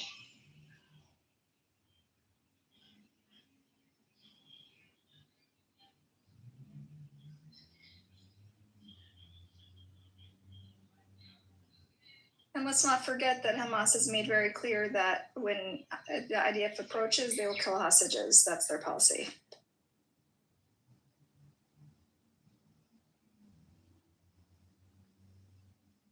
Oh, here it is. Okay. Let me translate that.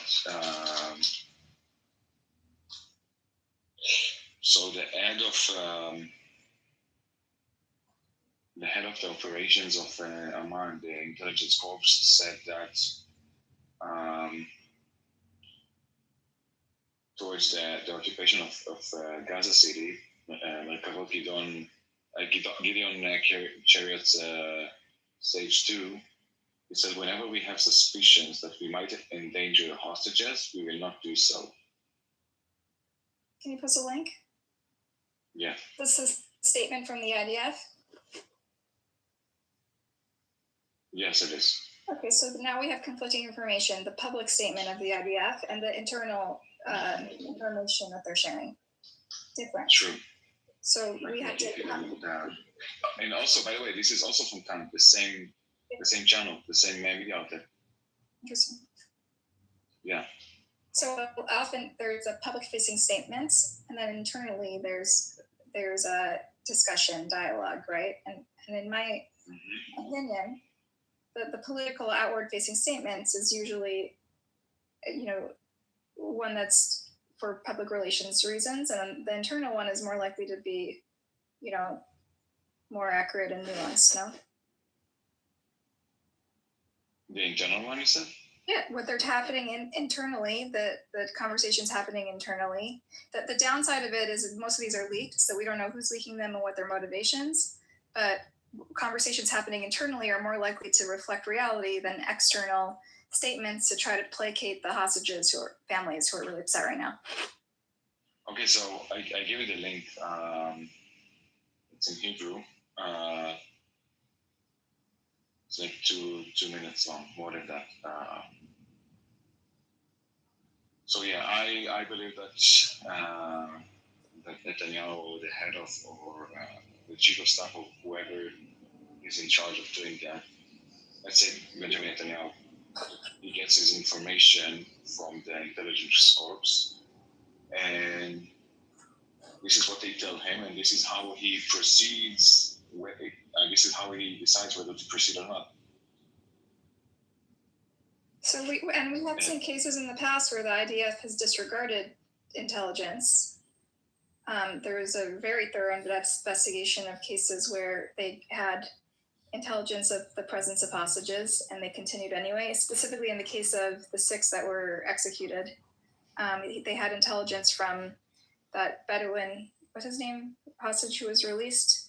He told them he had heard people speak Hebrew nearby, and that was where they were being held. And so they disregarded intelligence and approached anyway, and then the hostages were killed in that case. And there were other situations where hostages were killed by. Didn't that happen before? Like the hostages were killed before he was released? About 20 hostages were killed in relation to IDF operations. No, but specifically, I'm talking about the case where the Bedouin, the Arabic speaking hostage was released after they were killed. No, before. Okay. They stumbled upon him, if you remember, and he told them how to disarm the booby traps, and then they rescued him. He was alone, and he told them that he had heard Hebrew speaking. And it was one of two examples that were reported where the IDF had intelligence, but maybe didn't meet their threshold for avoiding the area. And the hostages turned out to be very close to where he was, and he had reported hearing Hebrew spoken.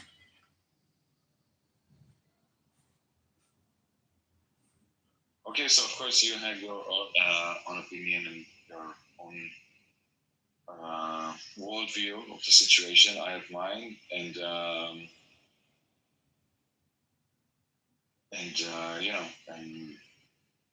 like of course you're going to think that Benjamin Netanyahu is going to proceed without releasing the hostages or whatever. So I cannot disagree on that. And I do believe that they will not operate in areas where the hostages are actually located.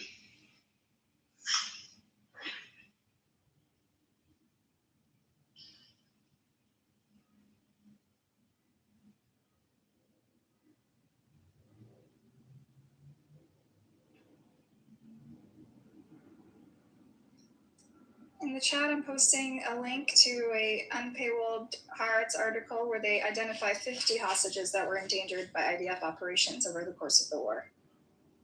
I'm just going to read a few passages. Or don't. You guys can read it yourselves. Yeah, you want to read it? Okay. The IDF claims it's doing everything in its power to prevent harming hostages held by Hamas. Yet, from the start of the war, Israeli military operations have repeatedly placed their lives at risk, killing at least 20. Where there's no information about hostages' presence, the attack proceeds according to IDF source. According to the person, Bar was unequivocal, saying there's no. Okay, so and then they highlight specific examples.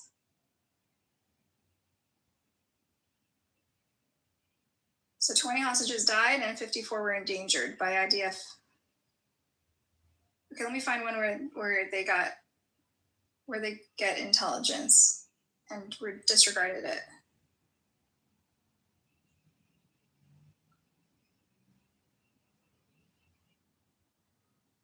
Since October 7, IDF has made extensive efforts to continuously track the hostages' locations, partly to minimize Israeli fire near them.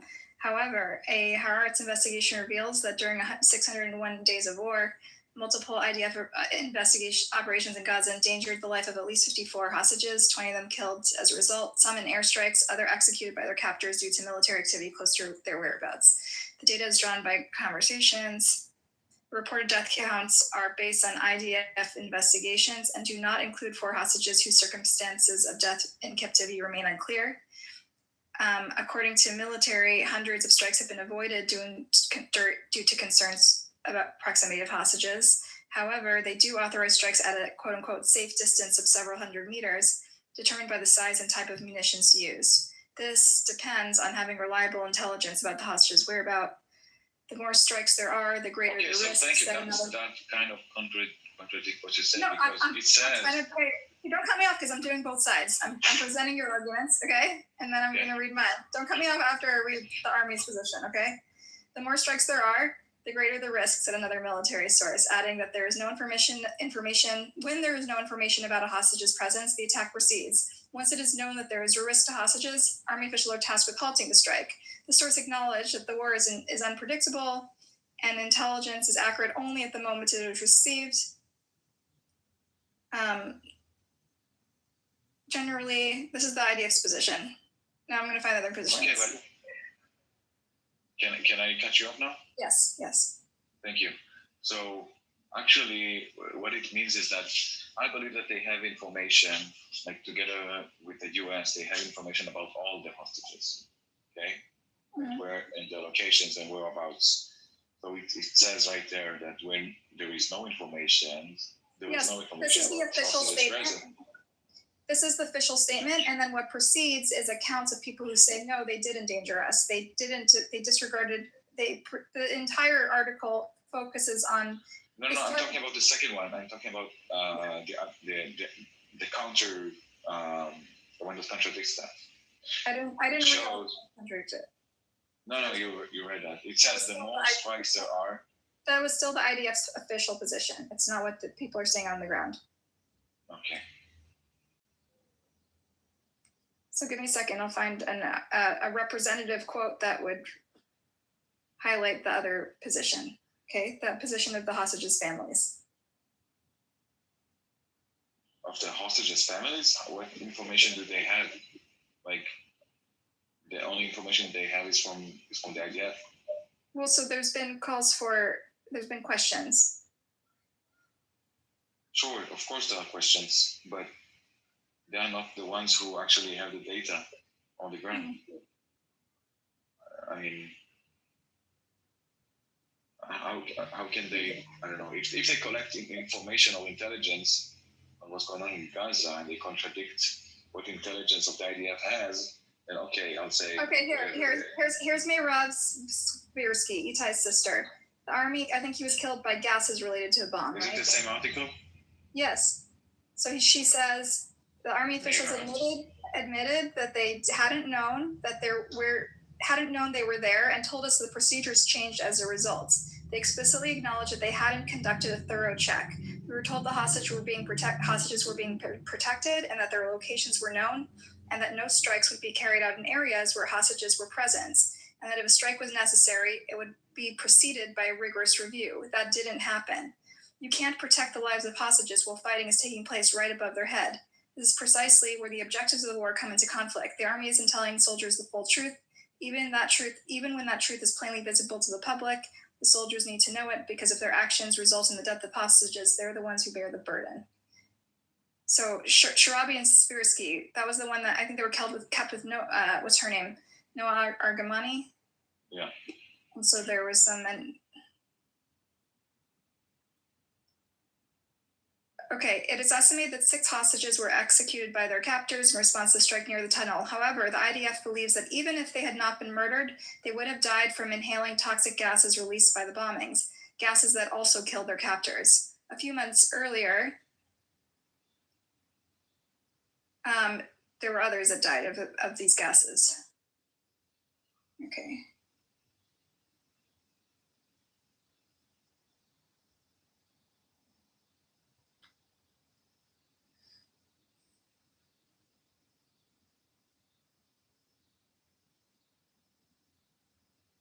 Okay, I don't think it's talking about the released. Okay.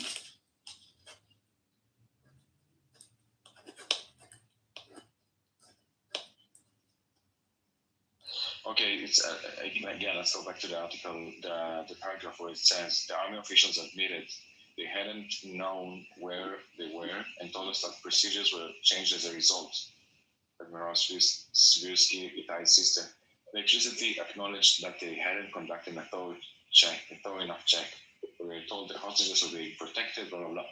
So, don't you think that the IDF could sometimes make mistakes, make a mistake like they previously did? Yeah, but this is they're counting 54 mistakes basically of 200 hostages. That's like a very high mistake rate now. So every hostage that was killed. No, 20 were killed.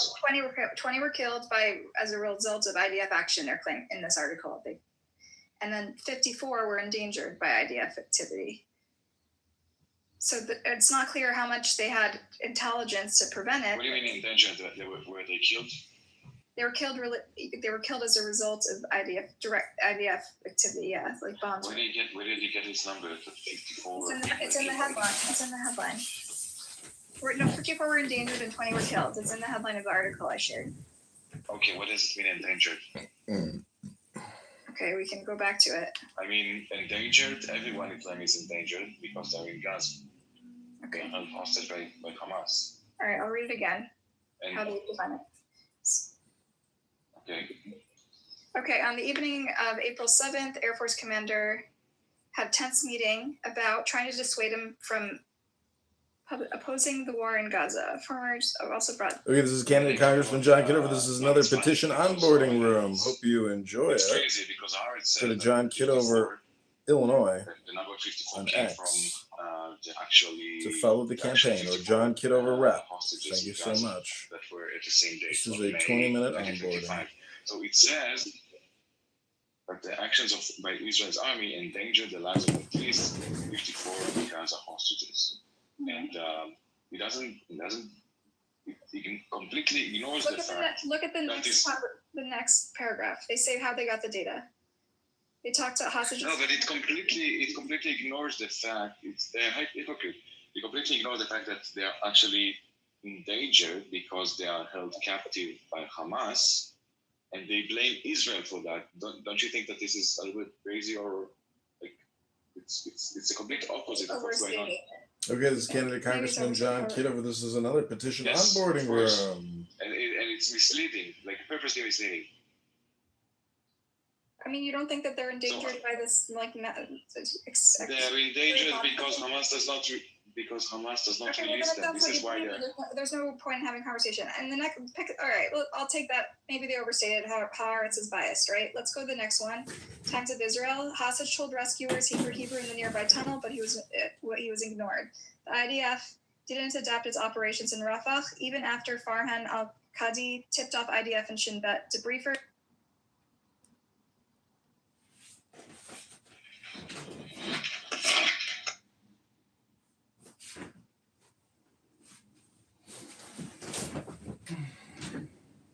Just let it run. Fuck it. Do it live.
Good evening. How are you?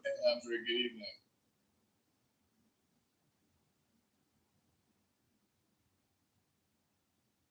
Okay, this is a 20-minute onboarding campaign. Thanks for joining us, Andre. Heather's already been through this onboarding.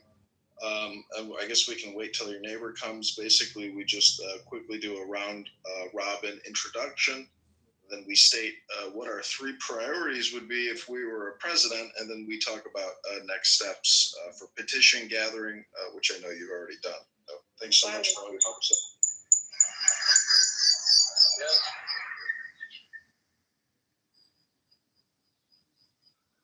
Don't come standing by me. It makes that goofy noise.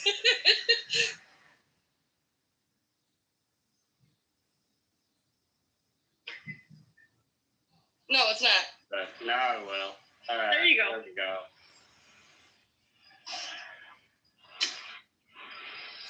Oh.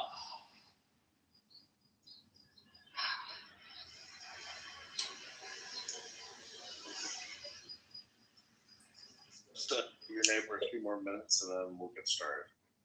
No problem.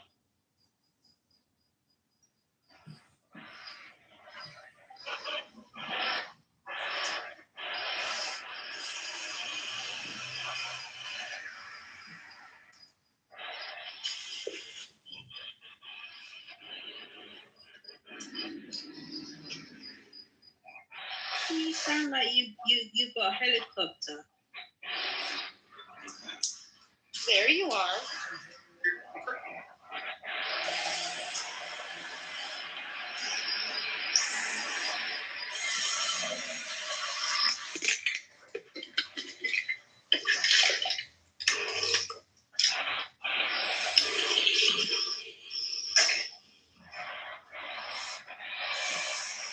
Wait, did you say there you are?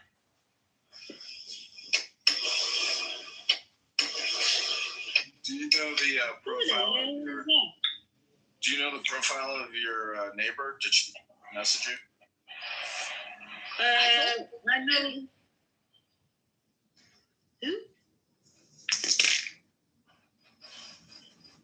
Just heard that.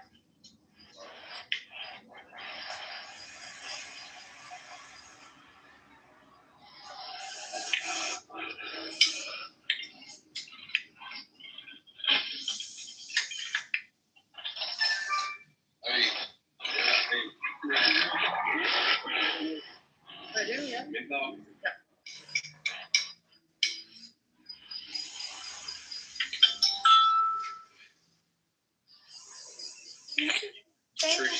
Later.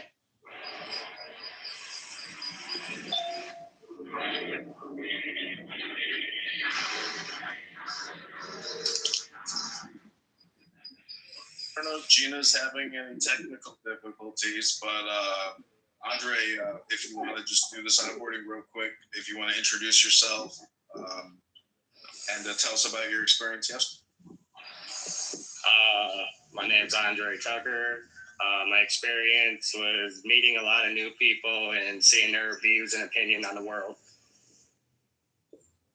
Remember anything that they told you about any opinions, when you're getting signatures? Sorry, what did he say? My phone kind of cut out on that. Just any opinions, when I get signatures on petitions, I always ask people what would their priorities be, and I write it on the back. Oh yeah, well I wasn't told to do that, but yeah, well most of them would talk about more like to get rid of world hunger and get rid of money because money is pretty much evil and stuff like that. It doesn't really help the majority of the world. We can all really work together and have a better community that way than to put us against each other,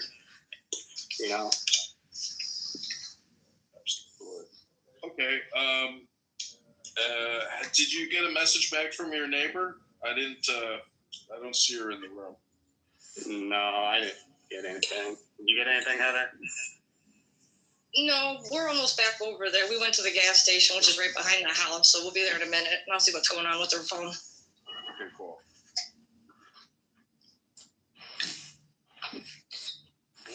Turn jog in front of you because I don't want that echo.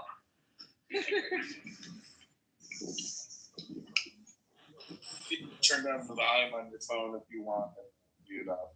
Choose one phone. But yeah, just to introduce myself, I'm running in Rockford, Peoria, Bloomington, Normal, Atkins, Quincy.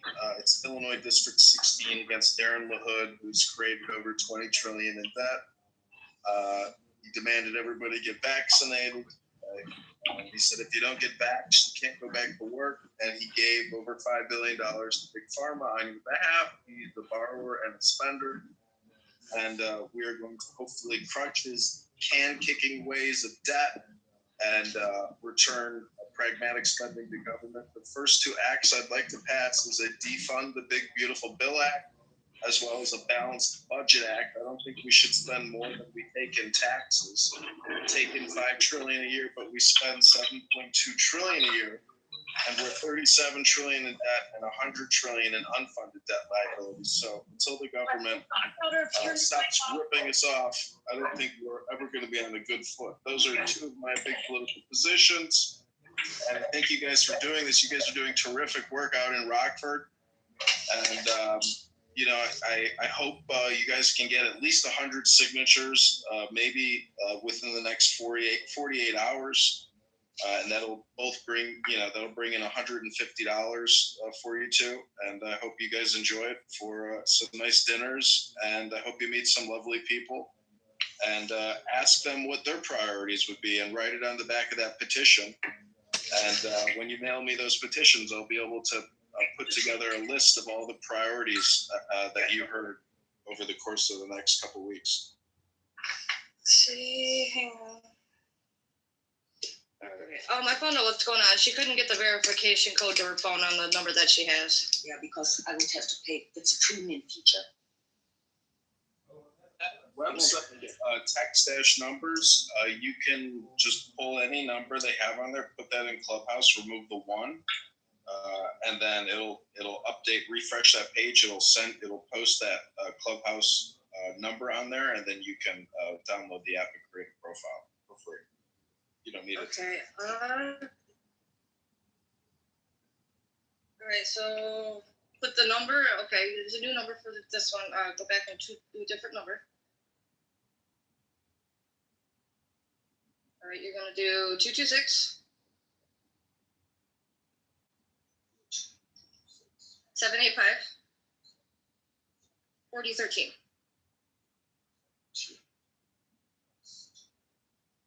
What's up next?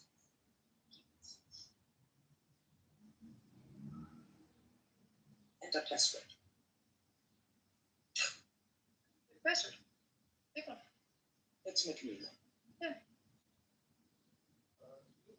Pick a password in Clubhouse. What you want to do is you're going to get a one-time code sent back to that website where you refresh, and it'll show the code, and then you put the code into Clubhouse. And again, you have to remove the one in front of the area code when putting it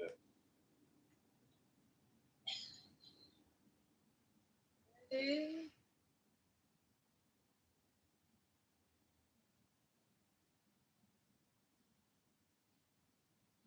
They keep telling me that they sent me a fucking verification code on my email, but they didn't.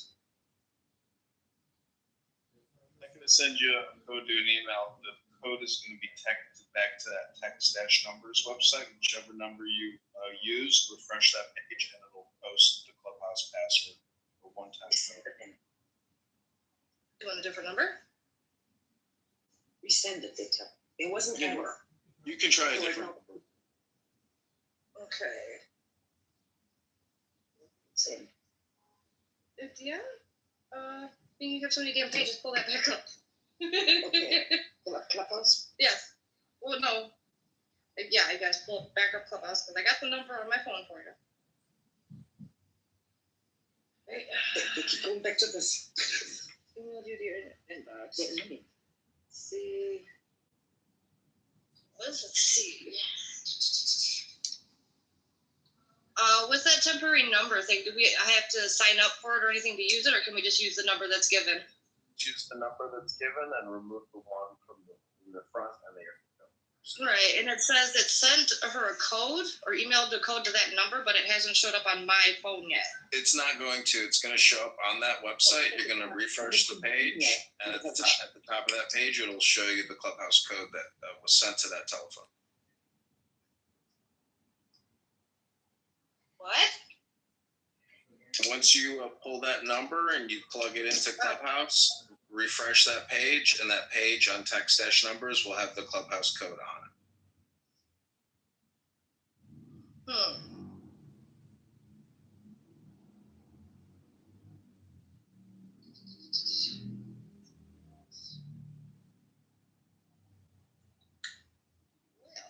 Okay, let me check my email one more time. Maybe this time it's sent it.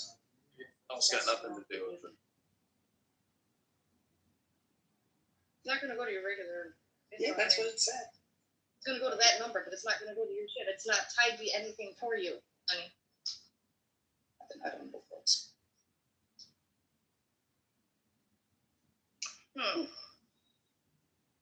It's time to get this phone fixed. That's all good. We'll figure it out. You just take a minute. Take a second, and you may have to restart the Clubhouse app in order to re-put the number in to get it to send back to your website, that text dash number. Well, the number that's come, like I clicked the little link that you gave me for the temporary number thing. Okay, so I gave her the number. Right, so she put it in there, but it said it sent her a code, but I had refreshed it by then. So now we're trying to get back on the Clubhouse to get her a different number. Refreshing the text dash number, see if it sent the code there. And if you want to take a screenshot of that page and send it to me, because there is a lot of info on there, maybe you can't see it, but you can also try it with a new number and just refresh Clubhouse and then refresh the text dash numbers after you put the telephone. Like exit out of the app. Go back into the app.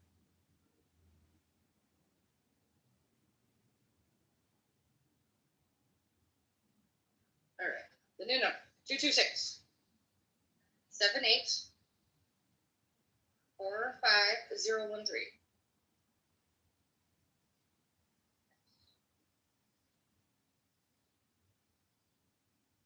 Okay, there we go.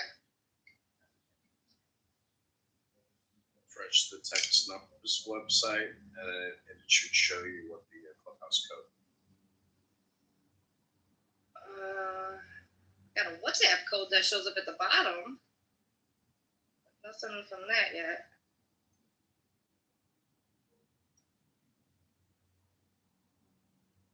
Refresh it.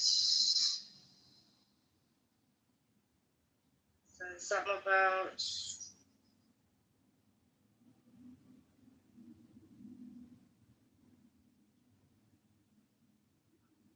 Because I clicked on, I lost access to my phone number, and when they asked me for my email address.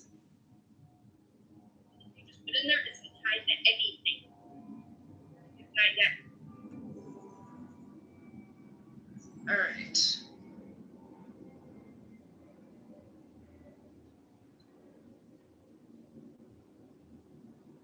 Still nothing.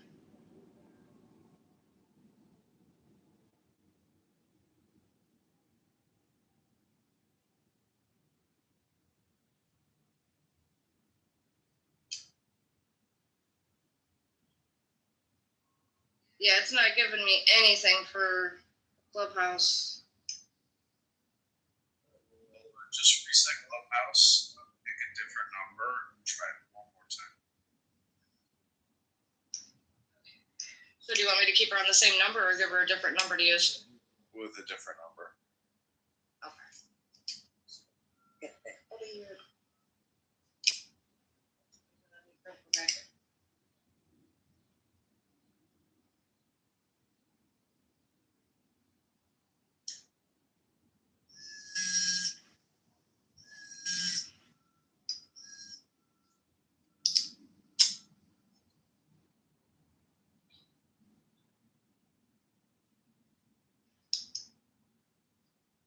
Ready. 613 51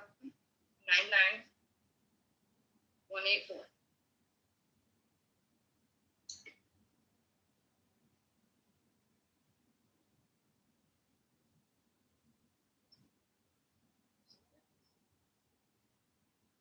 I get it now. I understand. So hit the browser refresh, and then it should pop up there with Clubhouse code to put into the Clubhouse app.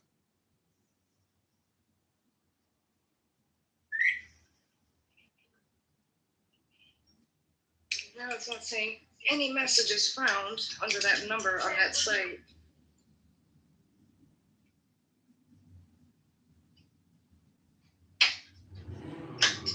It should appear at the top of the list of the other text messages that was received.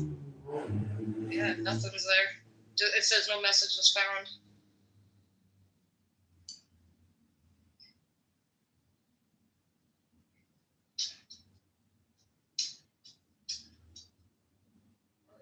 I didn't even hear you say anything. We can try to get another day. It's not the end of the world, but this is just one way that everybody, kind of does a team building experience on getting. Well, she is right here, so she can still talk through mine until we get hers working. Yeah, I'd be happy to pay you to do signatures today if you want, and then the next time if we can try it again, because I would like everybody to be able to independently join the conference call, so everybody could be at home and no need to get together in the future. So basically, if you just want to introduce yourself and tell us your list of priorities if you were the president of the United States. Oh my God. Considering I'm pretty indifferent currently when it comes to politics, but I'm Gina, and my priorities would be getting the economy fixed. Okay, fantastic.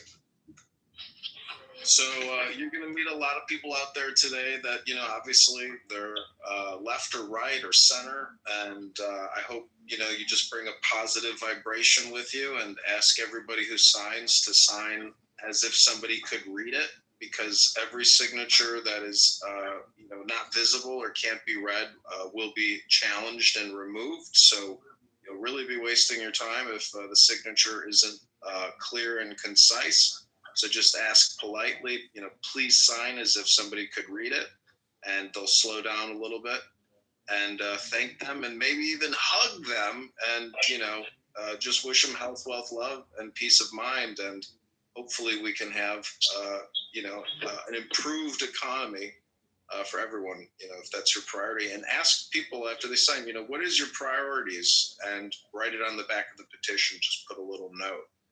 And that's really all you got to do for the campaign. Already. That shouldn't be a problem. Okay, and I can pay $1.50 a signature. I know it's not much. It can take a lot of time and effort to get a signature, but go to high volume places, farmers markets, train stop, tailgates. If there's a football game, high school game, or college game, or somewhere, wherever there are people, you're obviously going to get more signatures. The max budget is 100 signatures, so the most I can pay is $150 total. And you will be required to mail me the petitions with a forever stamp. I'd be happy to pay you for the stamp as well. That's not a problem. I just got stamps. Okay, great. Well, I really appreciate it. Do you have any questions, comments, or opinions you'd like to share with me? Not at this time. Gina, Heather, Andre, thank you so much. This has been another great onboarding, and I hope you can get the Clubhouse app downloaded in the future so we can have a conference call. We can also use this app to do fundraising. There's a lot of political people on here, and they would love to hear your experiences. And anything we fundraise from this app that gets sent to the campaign, I'll send right back to you. And I thank you guys so much, and I hope you have a great evening. Just send me any text messages, send me screenshots, and I wish you guys all the blessing. God bless you, and I hope you guys have a fantastic. All right, you too. Great, thanks, Heather. Thanks, Gina. Take care. Have a great evening. Yep, you too.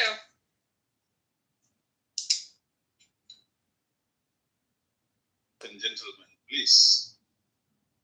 This is a room for Dominics. And if you're coming up here to abuse Dominics, Sultan, man, shut up. It does not demand nothing.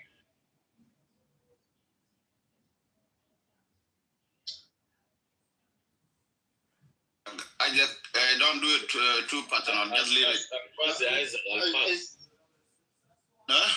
Isaac, don't make it too personal. That's a general. Let him just go down and wait. So let us just talk normal because Dominic own the rooms and you cannot come up here and abuse him. If you come up here to discuss, all right? But abusive language is not allowed, gentlemen. What give you the right to abuse somebody else? You know the problem. The problem is what kind of characters is this, Ajama? Why people are so, if you don't agree with the topic, you just argue your topic without abusing Dominic and so forth. That's not the case, Ajama. And then we are one people. All right? Dominic came up with his opinion. If you have a country, a counter argument, what he said, you just argue without abusing him and all this kind of thing. Then let us be honest, Ejma. Let us be honest to one another. I can see that. He was saying here, Nyam Nyam. Did you say nothing obvious? He was saying here, Nyam Nyam, calling Kitover Nyam Nyam. He's saying it. Is that obvious? No, the name Nyam Nyam, the name Nyam Nyam,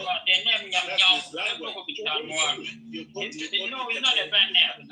They is not a bad name. They either Morley, not a bad name. They eat him with Rutan. That's all in our words. It's not a bit.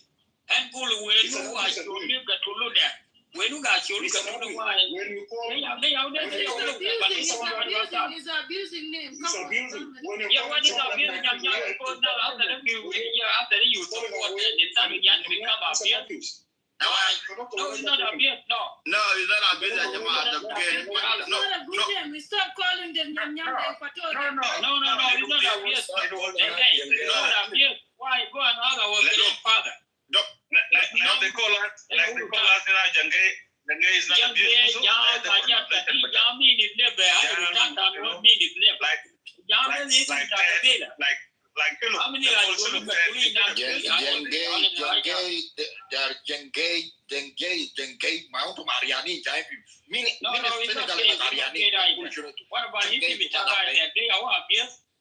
Nyam Nyam is not abuse. Don't take it to be a wrong way. Nyam Nyam is abuse.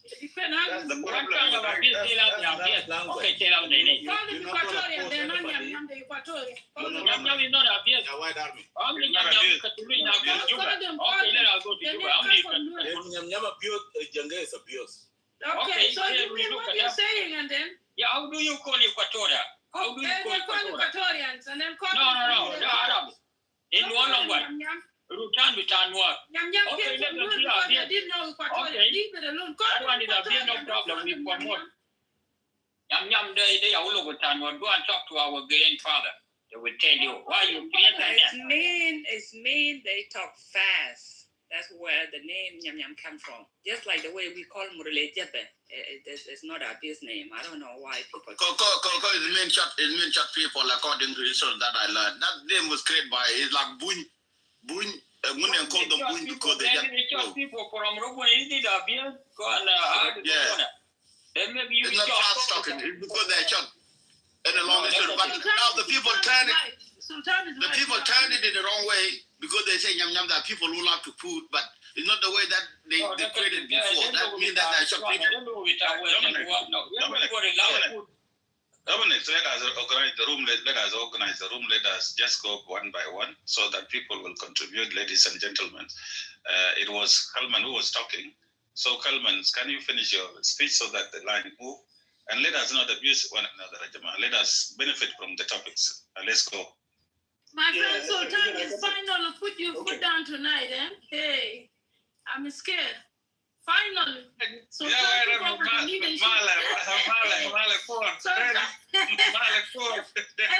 time you take your leadership and instead of running away.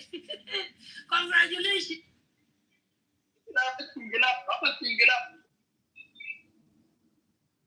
Okay. Now you're here South Sudanese. Thank you. Anyway, okay, even I cannot contribute to this topic because this topic does not make any sense to me. And it does not even, give me a chance to elaborate more because I can see the topic doesn't have any meaning. So it just topic being created for us to come and argue and making this, this useless statement. That is for me. I don't contribute in such, topic that doesn't have any meaning to me as a person, let alone the audience. So I will not contribute this topic. I'll just go down. I just came here to ask him those questions, and I figure out who he is now. Then I will not leave him alone. Thank you. Thank you. Yeah, so in fact, the line should start with me because you guys distract me a lot. I did not come to conclusion. I did not finish. Don't want to jump up and down. Okay. You have 5 minutes. Go ahead. All right. Okay, don't jump me again, please. Let me express myself. Now, to me, on the topic, I did agree that the switch of acting vice president or chairperson in IO is relevant, personal perspective to me, because why he recalled back the incident that happened in 2013 to call for justice. And this is what we are always complaining about. If we knew that there's some certain thing that happened in the other side, and the citizen regroup themselves and say what has happened, we condemn it. And they knew that there's a citizen. So even the victim can have a similar to that, the acknowledgement that have been overthrown to them by throwing to them by the or sent to them the condolence word. In other ways, they could put comfort on them. It's not a big deal. In a way that the matter that Dominic argued that in the case of NAS and the IO, why not? They don't have allies. If you know that you have a common enemy, you need to regroup yourself, reorganize. It doesn't mean that we yet taking over the leadership from the vice president. Nevertheless, even his speech yesterday, he did acknowledge his boss. So, any political term that's circumstance where you see if you cannot achieve this, you go this. As you see now, the tactic in JC, what do? They brought mercenary, they brought Uganda, they brought Russia. Because why? To knock down the opposition. If the opposition, they have grouped themselves and they say, we the opposition are the citizen of the nation, and instead to bring the foreigners, we will deal with this group based on our coalition. There's nothing wrong to do with it. It's the right code, personal. But everyone have opinion. You get something wrong because you say they coming to fight the opposition. They're not fighting opposition. They're fighting the places that has a white army. So you have to crack that right there. Because all those they got. I mean the opposition. The opposition ally. If they fight with the opposition, is the government. That's what I mean. It's the government. Yeah, they're not fighting IO. They just go the places all near area. Go ahead. Okay. So maybe you mistaken me. So I mean, like, if the opposition have a unification and they fight with the government, with the JC group, it's okay. Because that's the only thing that will overthrow and change the life for innocent. And instead for us to fight individually, because we're not fighting with the government, we are fighting with other separatists, foreigners.